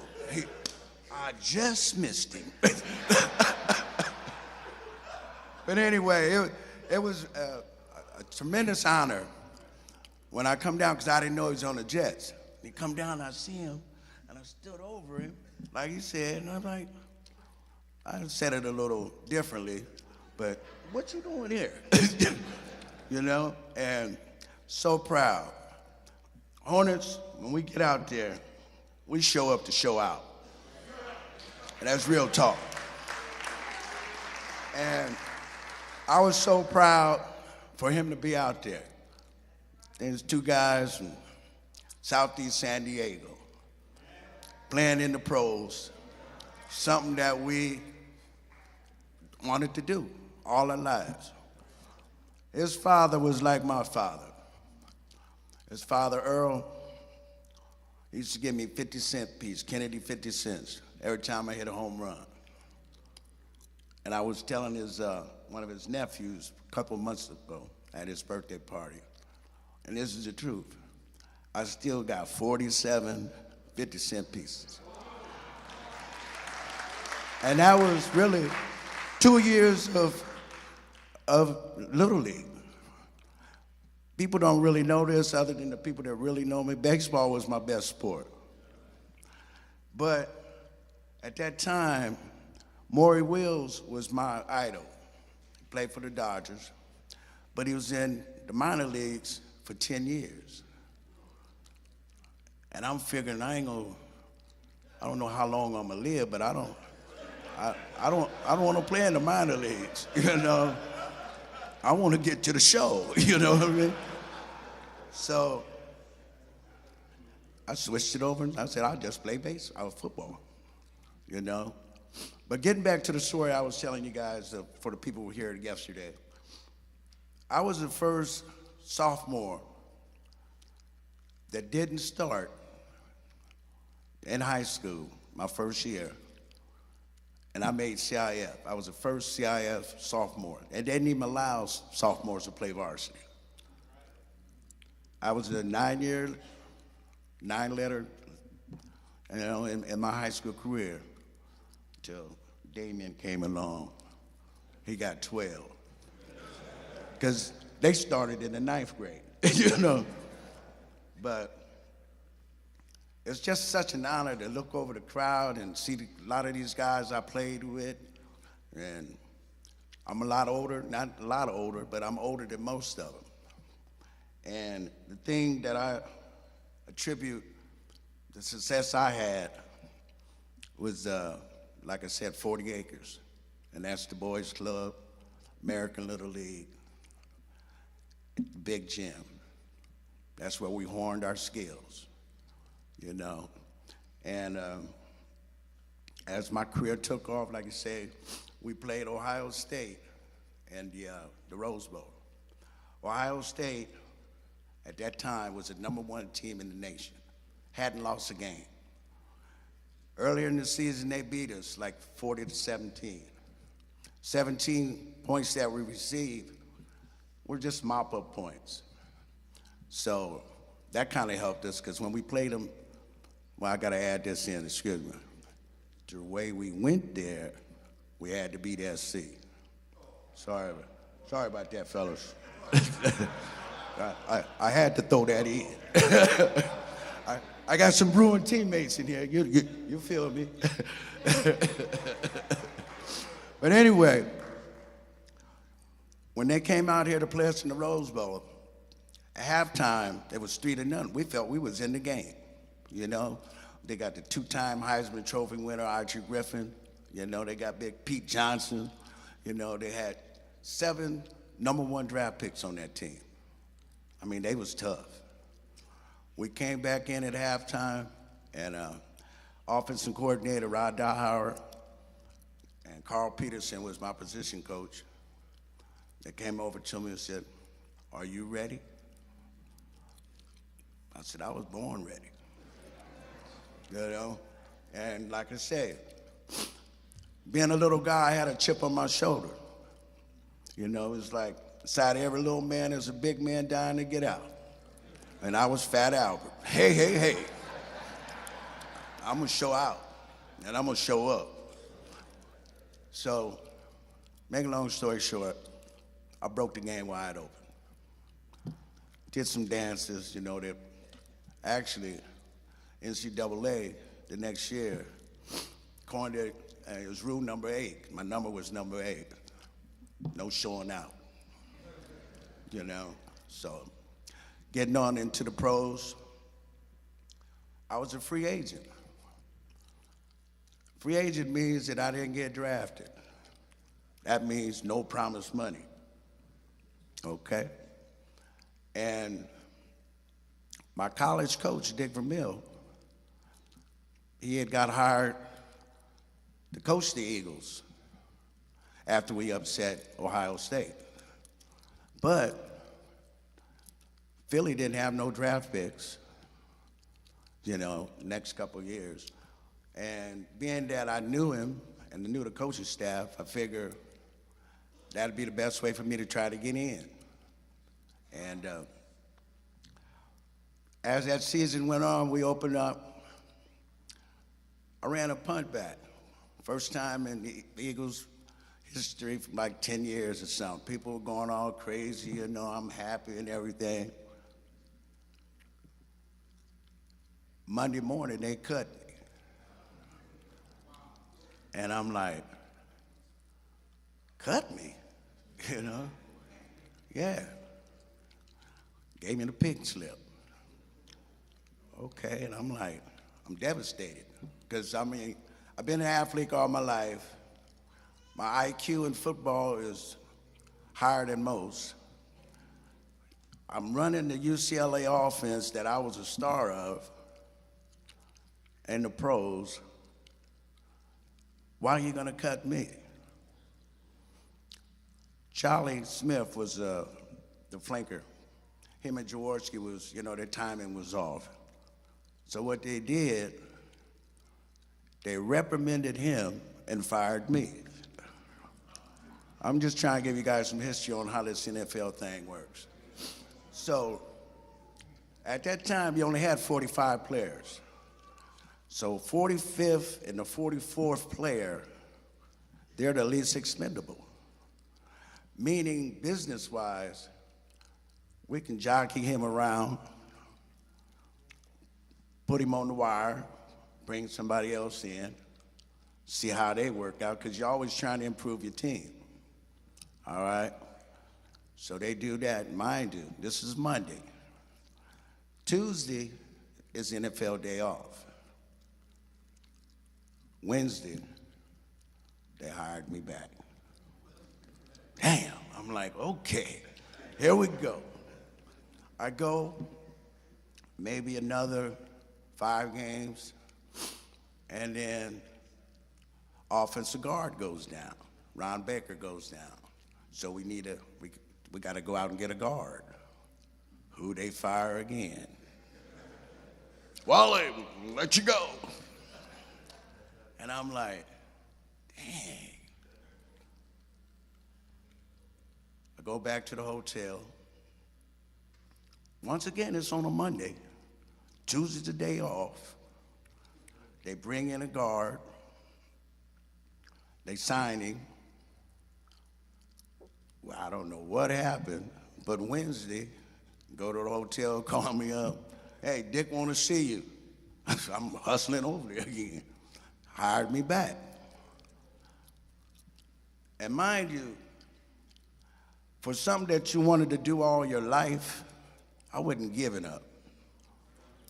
Especially coming from the boys club over here, William J. Oaks Boys Club, which taught me never give up. Regardless what, you too small, you too this, don't give up unless you want to quit. A winner never quits. I was a winner. So I stayed 1 week. Dick told me, he says, oh, we're gonna try to get you. So you don't really, although I knew him and I loved him, you don't trust that. You know what I mean?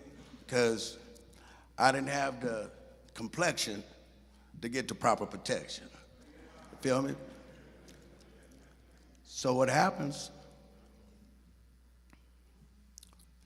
Carl Peterson, who was my position coach at UCLA, he calls me back. He said, look, this kid's not working out. I'm talking with Dick, you know. Mike can get you back, you know. I'm looking at him. I want to cuss him out, you know. But I look at him, oh, okay. Uh-huh. Okay. So they signed me back. Then Mr. Toast, the owner, he came, he says, you know what, son? I don't usually get into the football side of the operation, but I like your character. And I promise you, we'll never cut you again.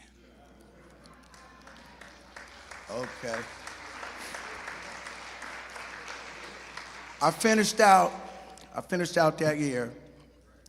Came back to San Diego with my brother. My brother, he was a quarterback. And I had him throwing the ball to me because I'm playing that, you know, guys that know football, and the quarterback I had, Ron Jaworski, they called him the Polish rifle. I mean, no touch on the ball at all, you know. So my second year, I get off to a hefty start because I had a hell of a training camp. So I'm coming out, in my mind, I'm competing for the #1 job. I know I can do this. When I grade out 100. Because I've been running this offense 3 years, from UCLA to now. Now it's, you know. So, but I'm 5'8". Harold Carmichael is 6'8". Yeah, he was the #1 receiver, but he ran maybe a 4.7. I was running 4.3s. So, like they say, speed kills. But anyway, getting back to the story. I know I'm long-winded, but I just love looking at you guys. I feel good. You know, I ain't even James Brown. But anyway, I get back to the story that I want to tell to show you about having determination. As a free agent, you know, you're not even really expected to make it. And by Carl Peterson being my position coach, he's thinking, you know, well, he did my contract and everything. He said, you know, I'm gonna throw this. If you make all pro, we're gonna give you a $50,000 bonus. How can I make all pro when you control me coming in and going out? You see what I'm saying? What ended up happening, I was all pro my 3rd year in the NFL as a free agent. Went to the Pro Bowl. Yeah. I told you. I'm gonna make them come and take me out again. What, you gonna cut me again? Thank you.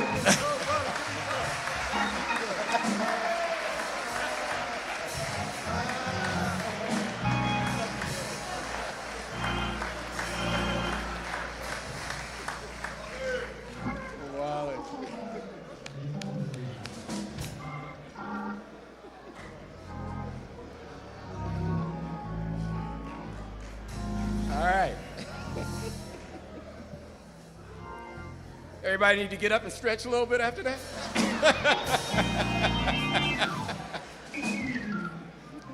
All right. I think that game that they were talking about when Wally said he danced a little bit, didn't you do the bump on the goalpost, right? Oh, wait a minute.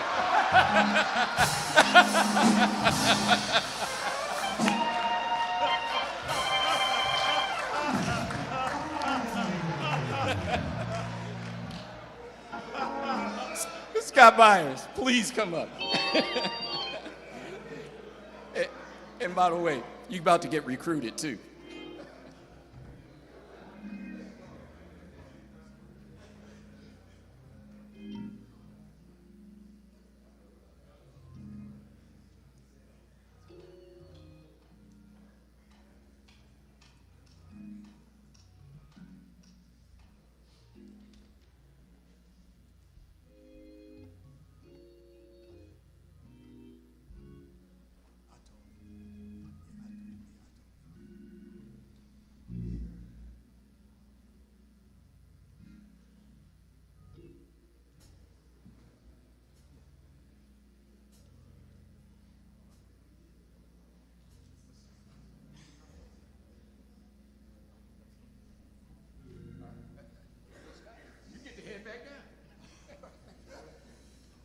Got a hand anyway, right?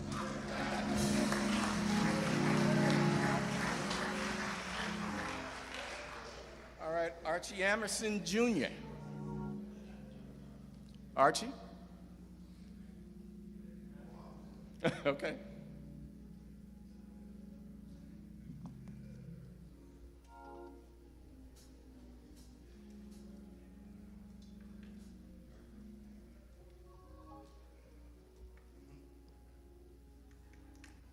The last couple of weeks, I've been thinking about this guy.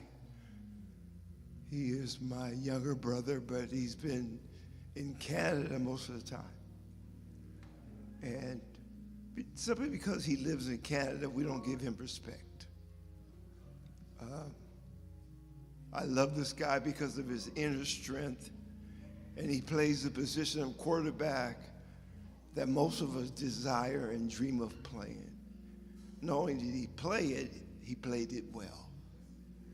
You know, he threw over 72,000 yards.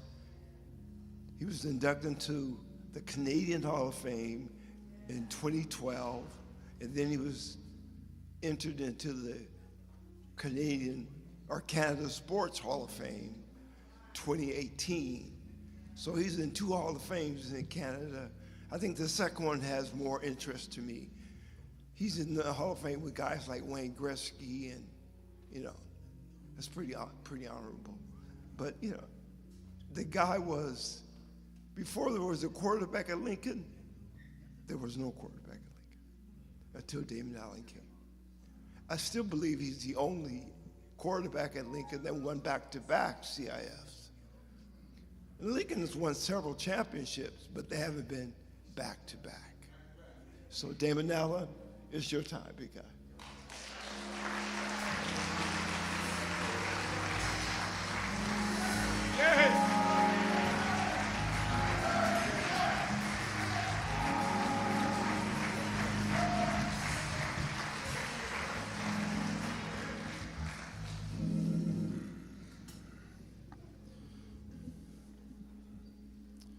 Even though Archie didn't make it,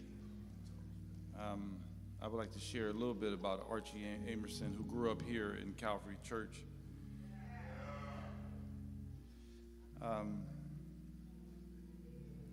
There was 2 things I liked about Archie.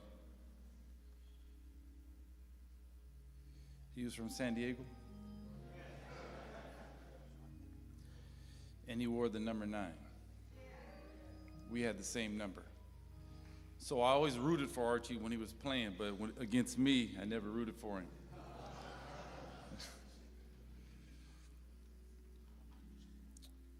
But the words of my mouth and the meditation of my heart be acceptable, my Lord, my Savior, my King. This is amazing. It really is, because I almost feel like you're the prodigal son coming home to your hometown of San Diego, and I've been inspired my whole life because my father always taught us about history. When you talk about the 3 dimensions of time, the past, the present, and the future. So the present, not the present, but the past has always been important to the Allen brothers. We always wanted to, if we're in a locker room, we always wanted to know if a legend comes through. And when you see him, you give him the respect and the honor that he deserves. When I look out in the audience, I'm thankful because I had 2 older brothers.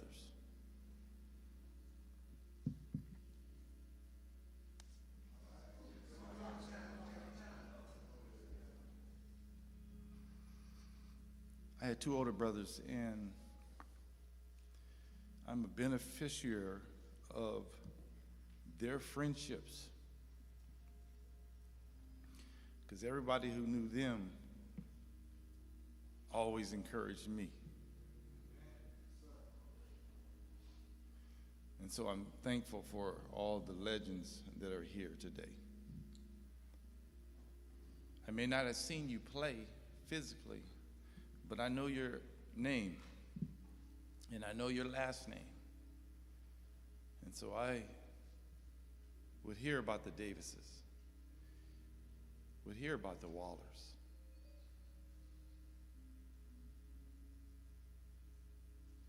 Would hear about the Steels. And with that came with respect. Many of you don't understand, when I came up, I'm 3 years younger than Marcus. And I remember I was at Gompers, and I would never miss a game, Lincoln. I would always get picked up around 2 o'clock, would always miss my 6th PE class, and I'm pretty sure that I had good grades other than my PE class, because I was never there and never participated, so I probably got a D or an F in PE, but I was going to miss my brother play. And so the pressures of playing behind your brother, you would hear it all. So when I first came to Lincoln, I didn't play football my 10th grade year, because I was dealing with, not necessarily did I have the ability to play the game of football and baseball, but I dealt with self-doubt as far as my size. And anybody who knew me, I wasn't the biggest guy out there. And so I talked myself in not to play football my 10th grade year.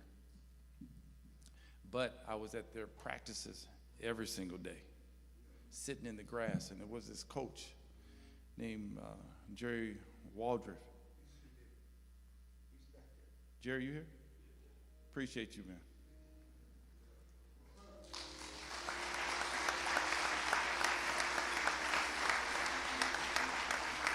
That's why it's so important when you have good coaches and they teach you certain aspects. It was him that saw me every single day at Lincoln, watching the varsity play.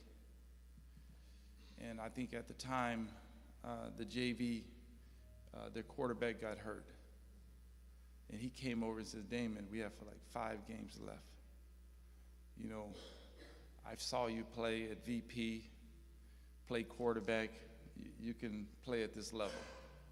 So he convinced me to come out the last 5 games of JV. And I think those 5 games, with all my other teammates that eventually I come to know and love. Lou Barnes, Mike Sapp, and LeGrone, my offensive lineman, they're here today. BK. These same guys are my foundation of who I am and why I played the way I did. Those 5 games, I threw about 25 touchdowns. And at that time, the JV was playing at the bottom field at Lincoln, top field, bottom field. We started getting an audience. The whole school started to come watch us play.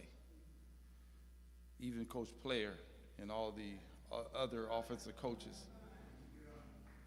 They used to watch on the other side of the fence, look at ourselves throwing a lot of bombs, not knowing that was the start of my football career again. Next year, Vic Player made me the starting quarterback at Lincoln my 11th grade year. We go undefeated. The 2 years I was there, we lost 2 games. One CIF back-to-back.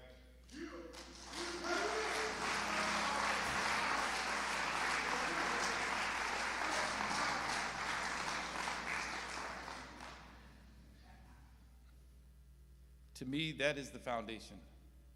That's the start of my regaining confidence. And like I said, regaining confidence that I'm big enough. Not the fact that I knew I can play, because like I said, I had 2 older brothers. We played in the street. We mimicked everything in the backyard, everything we watched on television. My father was a coach. We had all the equipment. We chalked a field on the baseball all-star game when it was a football game, and we watched our favorite, or Marcus watched one of his favorite running backs, and they played in a muddy game. We would muddy down the backyard, put on our football gear, and play.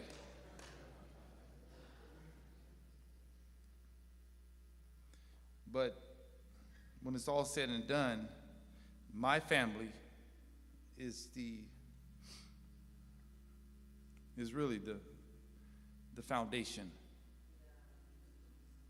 This is the foundation of who Damon Allen is.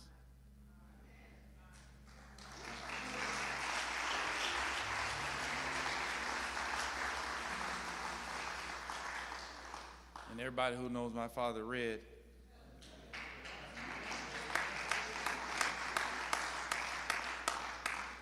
when he taught the fundamentals of baseball, he would hit ground balls to us with no glove. He would prepare us for a pitcher that's throwing curveballs all day, and he would put one of those big old oil cans with sand. We wouldn't bail out. So he had an unorthodox way of teaching the fundamentals of the game of football.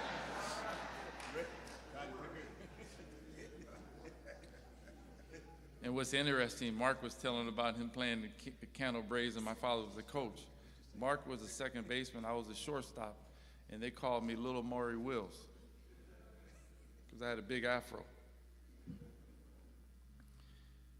But my 2 brothers, my older brother taught so much. They've taught me so much about life and preparation and preparing and instilling in me what it takes to be a professional athlete on and off the field. And I'll give 2 stories of my older brother Harold. In 2004, he came up to, it was my 4th Grey Cup.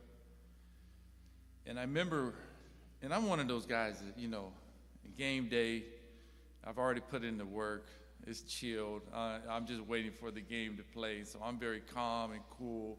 You know, like, you know, we've always taught about quarterbacks being cool and calm and, you know, nothing affects us. And I remember sitting in my hotel room, and if anybody knows my older brother Harold, he's intense, boy. Intense. And he was sitting at the edge of the bed, and I'm trying to be cool and calm, and I'm looking at him, and he's so intense, and I'm like, man, Harold, relax, because you're making me nervous. Right? And so that's a story that, what I love about my older brother. He's serious. When he puts something in his mind to do, he sees it through. And my brother Marcus, and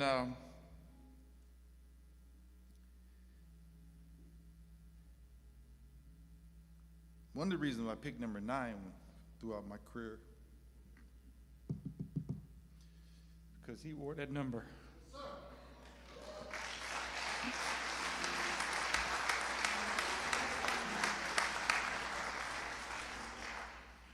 And everybody knows what he did at Lincoln. He played both ways. He was All-American at both defense and offense. And so part of that number is why I wore the number 9. Then I seen Jim McMahon wear it at BYU, and that really solidified it. But my last point is, I was at Cal State Fullerton, and I went to work out. Me and my best friend Leland Maddox, we went to work out with my brother in Inglewood, and I'm not sure what high school we went to. Was it Washington? You used to train at Washington High School? And me and Leland, we just started going to college. And I went to Cal State Fullerton because that was the only school that allowed me to play baseball and football. And we went to work out with my brother Marcus. And after that workout, I looked at Leland and I said, we ain't trained hard enough. Like, you know, like I said, I felt I trained hard, but when I trained with my brother Marcus, because at that time he had already had the mindset of switching his position from free safety to, hey, I want to win the Heisman, and switch his position to running back in college. So we know him as one of the all-time great receivers, running backs that can do it all on the football field. But he switched in college. So think about that. Switching in college to win the Heisman and then won every award imaginable in the National Football League. But we didn't train enough. We didn't train hard enough. And so I learned that what it takes to add to. And my father always used to say, bring your lunch pail. But I added to that lunch pail because I went from lunch pail to toolbox. And any skill that I liked about that person, I wouldn't use the word take, but I would borrow and add it to my toolbox and my skill set. And so it's just a blessing to see everyone here who has impacted my life in such a positive way, especially the guys that I grew up with and won championships with. We're like family, and it's great that this is all put together, and I appreciate my brother Harold and my brother Marcus because they set a true foundation, and my parents. I mean, I wouldn't be here without my parents, so I honor them, and I love them, and thank you for honoring me. Thank you.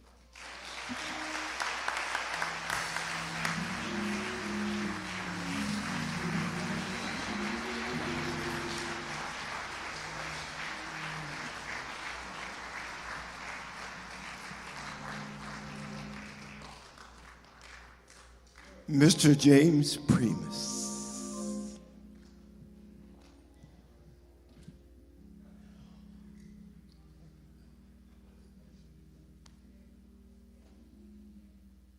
Good evening, everyone. How's everybody? That's right. Where's Wally? UCLA Bruin. I'm here to present today to a running back, but it's not Marcus. And I'm a running back, and it's so funny. I'm presenting to Terrell Davis today.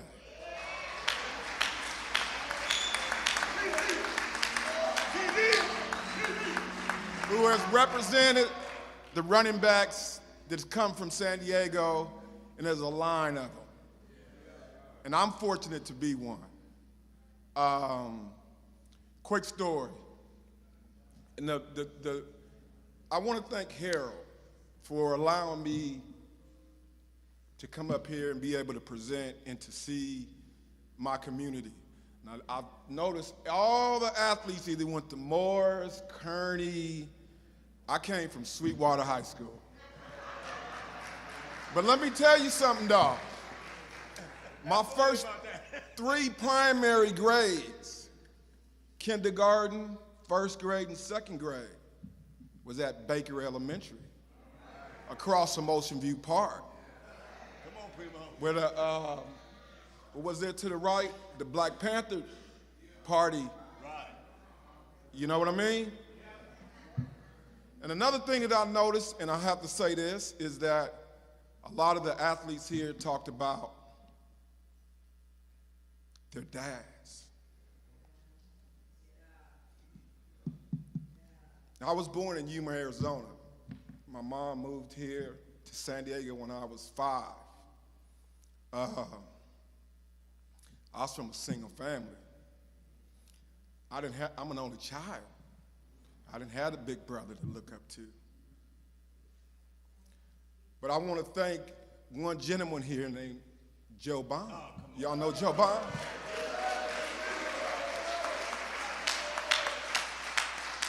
Joe Bond was my community. Joe Bond has been rolling with me for 40 years.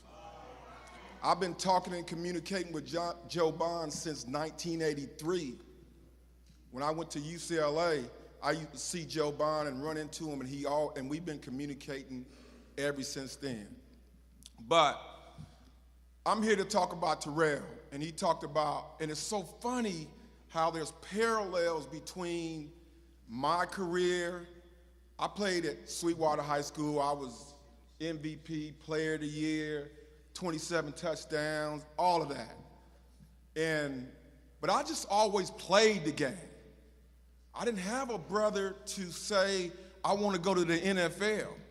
I didn't even know that I was that good, because I was only really being recruited by 2 people, 2 schools, 3.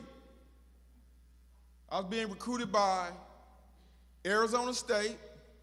Coach Shaw was the one that recruited me, that took me on and this is the first time I've seen him in 40 years. But the crazy thing is, I didn't know that I was good until I got a call from Marcus Allen when I was in high school on behalf of USC. And it's so funny how our careers parallel in the sense that Marcus, and although this is for Terrell, but you understand where I'm going, he started that as a quarterback and a safety, and I was at that game, and I was in middle school. I think it was 1977. He scored 5 touchdowns. And the band was off the chain, playing Parliament and the Funkadelics. Y'all remember that? But anyway, so I was a running back, played at UCLA, but my senior year, I moved to fullback, where the opposite happened to Terrell, where he had to grind as a nose tackle and then go to a school and play fullback. And see, another thing, well, y'all will understand, the running backs, when we came out, we had to block, catch. We didn't come out the game. It was split backs. They could say check, and we going the other way, and there's a 280-pound D tackle. You still got to kick him out, right? You know what I mean? And so the parallels of how it's the way you start and the way you finish. Because where Terrell had to go and play nose tackle, and he wanted to be boss hog and be the football, be the running back, and then all of a sudden Marcus plays and he's blocking for somebody prior to him getting the starting job, and then Terrell goes, and the funny thing is, I came here and I've been living in Georgia for 38 years to present to this brother who then had a second look at Georgia. How crazy is that? But it's so funny when you are running back from San Diego, and we know as athletes, anytime you run and you run into another former athlete, You always talk about, and I'll tell you, every time I run into a brother that we played that was in camp together or something, and I tell him, or somebody said, well, did you play football? I say, yeah, I played running back. And they was like, it's gotta be in the water. Because San Diego has put more top of the line running backs in the NFL, in college, than anywhere in the nation. Marcus talk about Ricky Williams, Reggie Bush. I mean, the list goes on. But that was a tough road. And the funny thing is, and why it was such a, you never know where you're gonna finish, because my senior year at UCLA, and we had some great years, went to 2 Rose Bowls, beat Miami and Jimmy Johnson them in 1985 in the Fiesta Bowl. I was a backup running back the whole time I was there. I started when Gaston Green got hurt, or Eric Ball, who was at once 1986 Rose Bowl MVP. And I always kept grinding. And every time they got they got hurt or they got a break, I was cracking them. And I was cracking them. And over the course of my career, by my senior year, I moved to fullback because we didn't have no fullback. I'm 205 pounds, moved to fullback. I had 98 yards rushing my whole senior year. But the crazy thing is, I still was able to go to the combine, ran a 4.45, and got drafted in the NFL in the 9th round with 98 yards rushing. But it was the grind, and it was the community. I mean, although I lived and went to, like I said, went to Sweetwater High School, y'all know I was on Plaza Boulevard in the FedMart Apartments with one mom where Euclid end. Well, we go up the street right there, and we got, my best friend Reggie Wallace's front yard was in National City, and his backyard was in Southeast San Diego. So we was close, The South Bay League wasn't, to be fooled with. But anyway, I'm so thankful for Harold for inviting me. I've been gone for 40 years. Yeah, what did I say? Oh, okay. But anyway, I've been gone for 40 years, and I've always wondered, how my community felt about me. I've been married for 26 years. I got 2 daughters and a son, and I wanted to say thank you, and I appreciate it. And let's please welcome TD.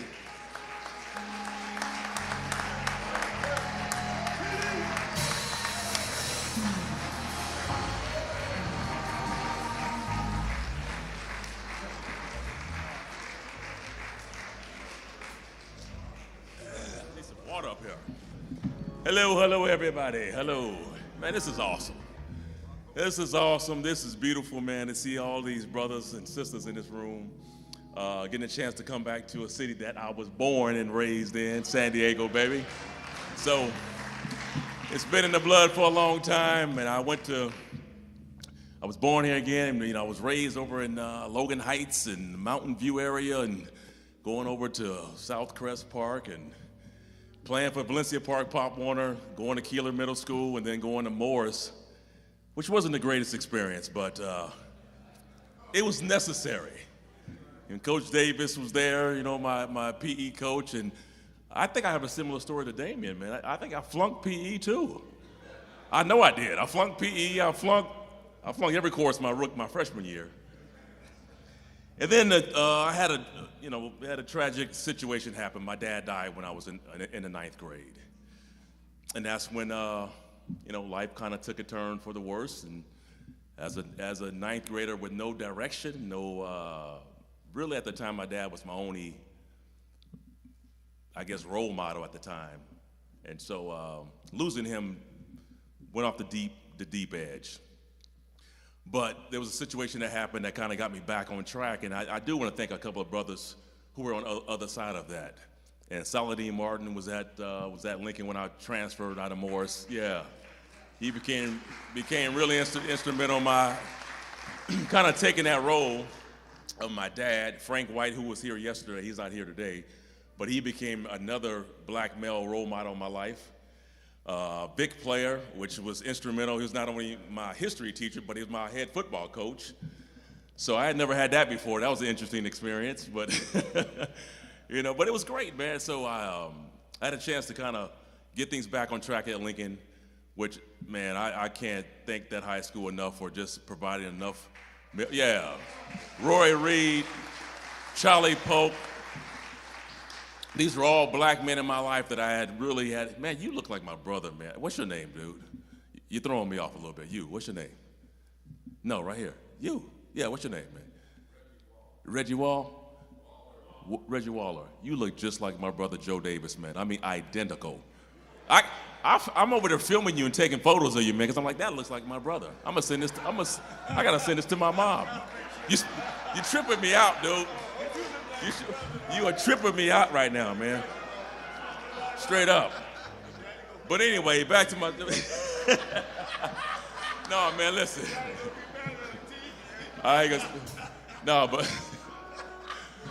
But man, I love San Diego. No matter where I am, I moved to a bunch of cities. I've been in Georgia, lived in Arizona, lived in, Marietta, lived in LA, lived, all over the place, man. And there's nothing like coming back to San Diego.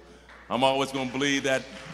I'm gonna bleed 619 until I die, man. So I love you guys. Thank you very much, man, for this honor. Harold, where you at, man? Oh, there you are, brother. Appreciate you, man. God bless you guys. I salute you. All right.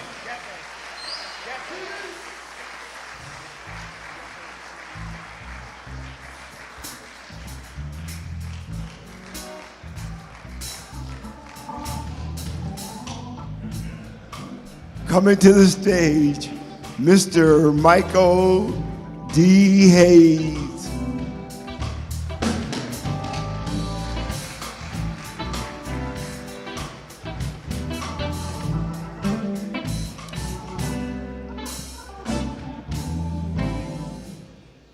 Good evening. God is good. San Diego High's in the house. I'm gonna keep it short. I'm not long-winded.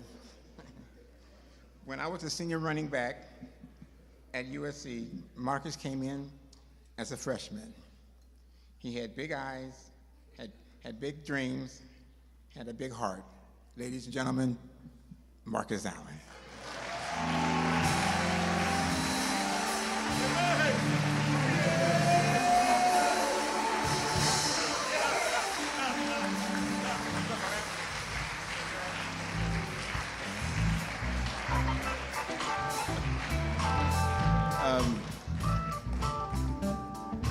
Thank you, Michael. Where's my mom? Where's my mom? Hey, Gwen.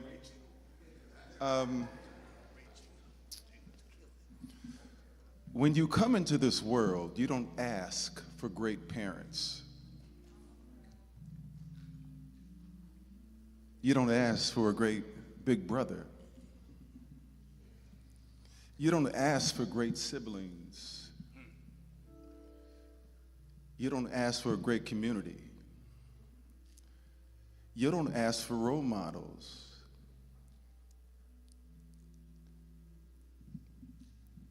You don't ask for great friends. You don't ask for great supporters, but by the grace of God. And I often ask myself, why me? I didn't ask for athleticism. I didn't ask for a sound mind. I didn't ask for determination. I didn't ask for great will, great fight, instincts. I didn't ask for any of that. But by the grace of God,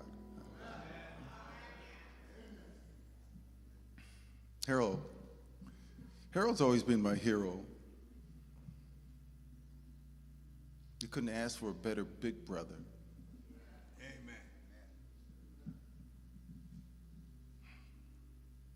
Thank you for this opportunity to bring all of us together. to embrace each other, to enjoy each other, to take pride in each other.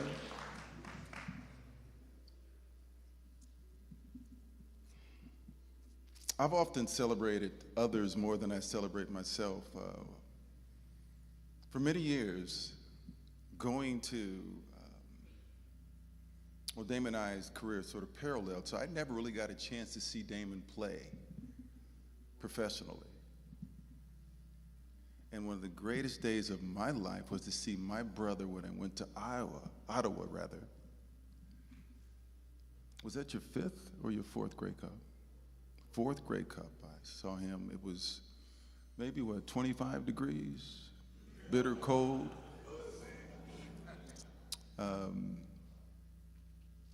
Damon was in the sunset of his career.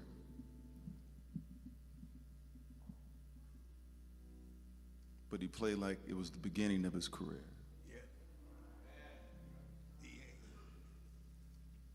The satisfaction that I got out of that, out of watching you, you have no idea. Wally, I watched you. Harold Steele, I watched you. Michael Hayes, I watched you. The Wallers, I watched you guys. So none of this is by accident. There's so many people that are part of the fabric of my success, and I know who the architect is. I just got out of my own way and believed that it could happen. Martin Moss, I love Martin. Great to see you. Saladin. Saladin has always been one of my greatest supporters. He was making bets at, with all his teammates in the 49ers. And they kept saying to him, Saladin, you went to San Diego State. Why are you supporting USC? He said, I'm not supporting USC. I'm supporting Marcus Allen.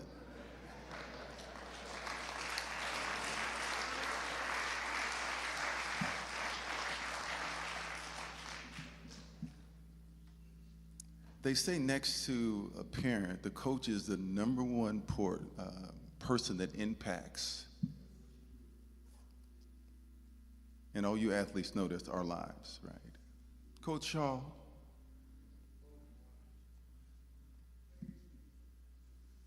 you have no idea the lives you touch, the impact that you've had on most of these guys sitting here. You have no idea. We have no idea who's watching. We have no idea who's studying. We have no idea. You guys had no idea I was watching. Look what you guys did for me.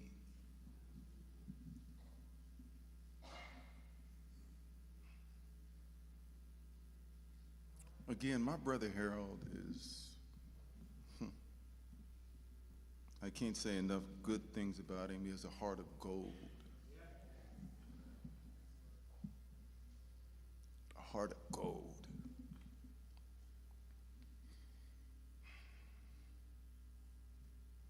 But football is what I did, it's not who I am.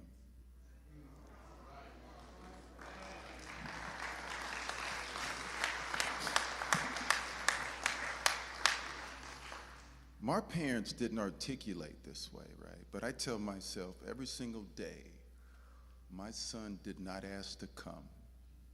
I owe him everything for bringing him here. It's not a sacrifice. No, it's what I'm supposed to do.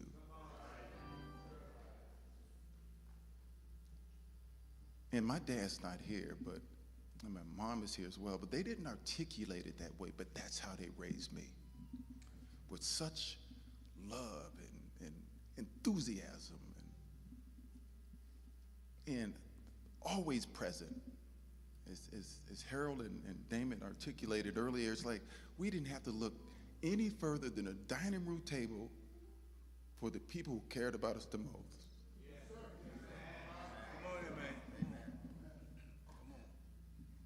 My dad's 91. It's a blessing. My mom's 87. 6, Mom, or 7? Mama G. So today, guys, I took a little trip down memory lane. My first stop was Clinton Street. My father, Mike Taylor, was right down the street. Their family, the Taylors, we grew up with them. My father bought the house on the corner and the house next to him. Then after leaving there, I went to go visit, I took my son to go visit the gravesite of my grandparents. Now, many of you guys know who Herbert and Alice Johnson was. See, nothing happens by accident. I had two of the greatest grandparents that one could have in this community. Amen. Nothing happens by accident. And then I go from the gravesite to Winston Drive. I told my son to take a picture of it. And then I go by Horton Elementary. We didn't go by Gompers, but then I went by Lincoln High School. I showed my son where Dad used to walk to school every single day. And then I didn't see that taco place down the street, right? We used to get those roll tacos, right? 10 cents. You're still there? I must have missed it. I'm sorry, guys. Let me tell you. But I was looking for it.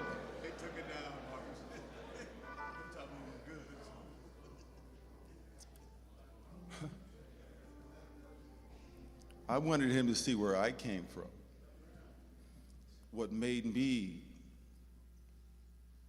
the person that I am, what gave me the drive, who I was surrounded by. We love to play basketball too, so we give a shout out to Skeeter. Skeeter Freeman could play.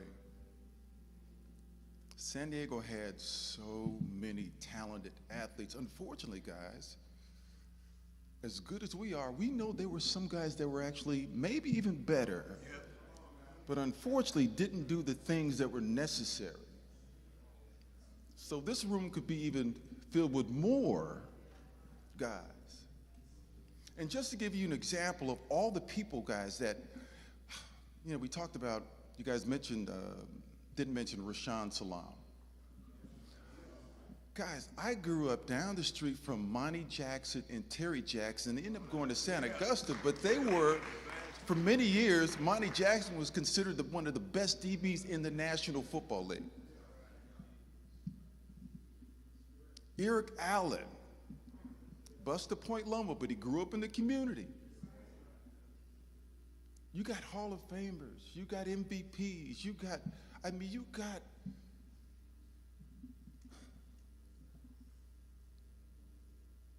so many great athletes here, but more importantly, and I think you've witnessed this, you've got great people that have stood before you guys. You got great people that have stood before you. They've honored God, they've honored family, they've honored the things that are really important, because at the end of the day, trophies get old and rusty, guys. But what you do for your fellow man is what lasts. So Harold,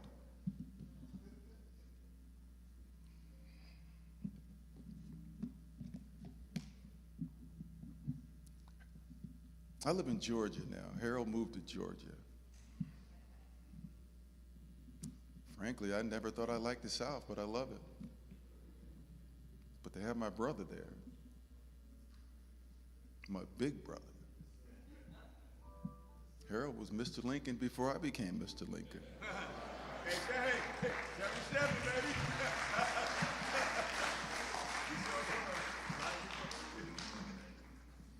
Harold was the first to graduate from college, Whittier College.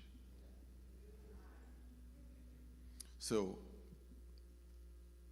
it's not by accident. Not only did I have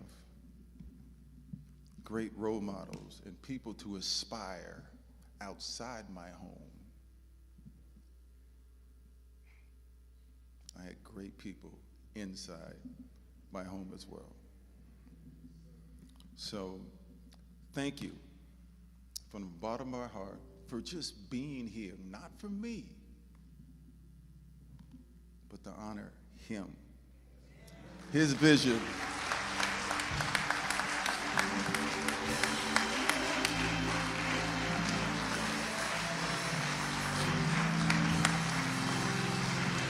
Come on.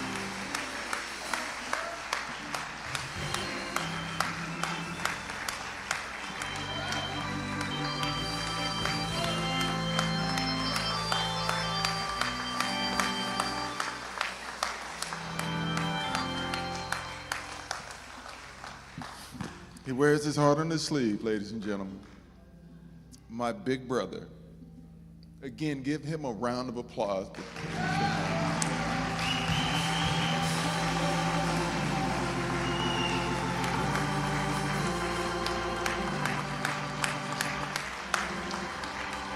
Come on, everybody. Let's give Marcus a hand and all the Allens. Give all yourself a hand, y'all. Have y'all had a good time today? I see you, Johnny. I see you, yo.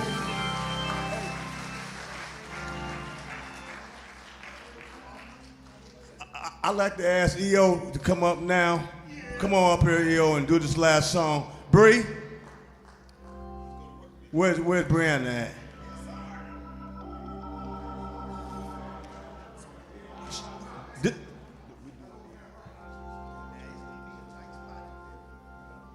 This is the daughter of Pastor Cedric Balltrip. Ceddy, bless you, brother. You did a good job. Bree, thank you for waiting and being so patient, sweetheart. We appreciate that. Okay, y'all, let's do this. Eric Overstreet, y'all, the Hive. Come on. The King of Rentals. Come.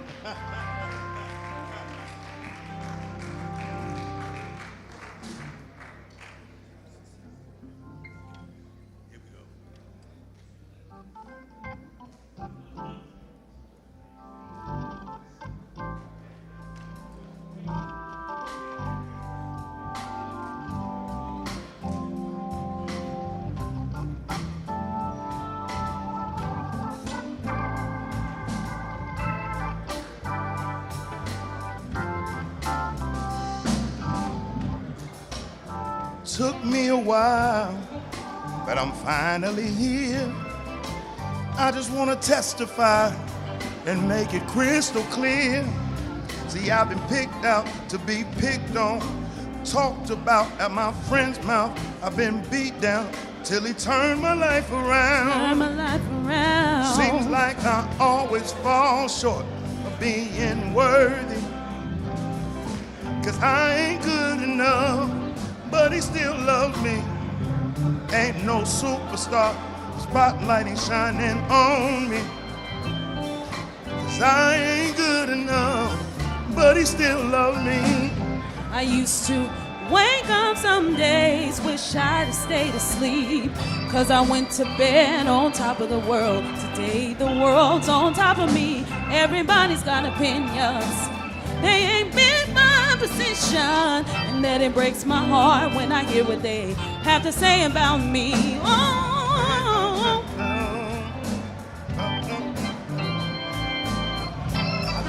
'cause I ain't good enough, but he still loves me.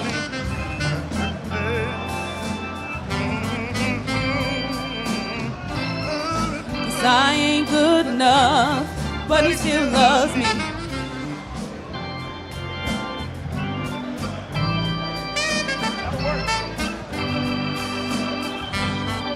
Shut by the world, oh yeah. Hey. Oh, now everybody's got me. He still loves me. So if you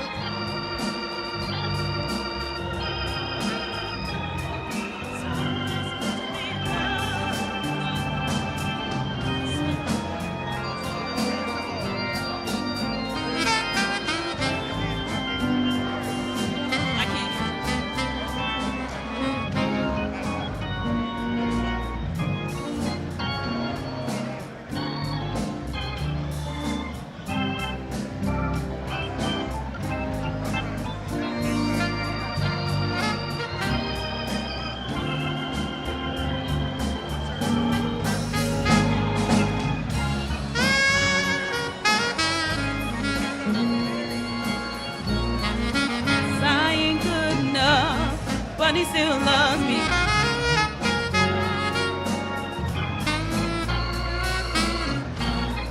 Yes, I ain't good enough, but he still loves me.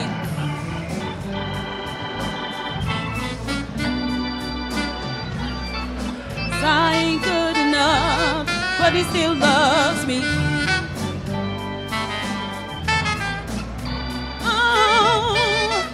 I ain't good enough, but he still loves me.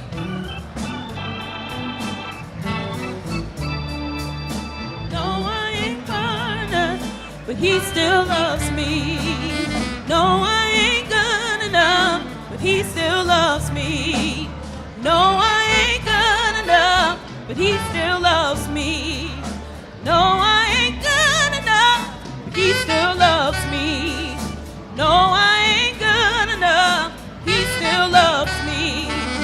No, I ain't good enough, but he still loves me. No, I ain't good enough, but he still loves me.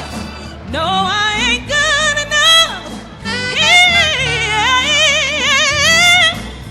No, no. No, no, no, no.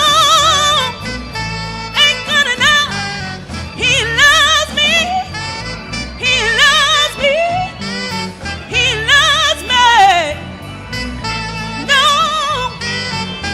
he still loves me. Anybody grateful?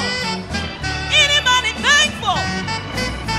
Hey, he loves me. No, no, I ain't good enough. He still loves me. No, I ain't good enough. He still loves me.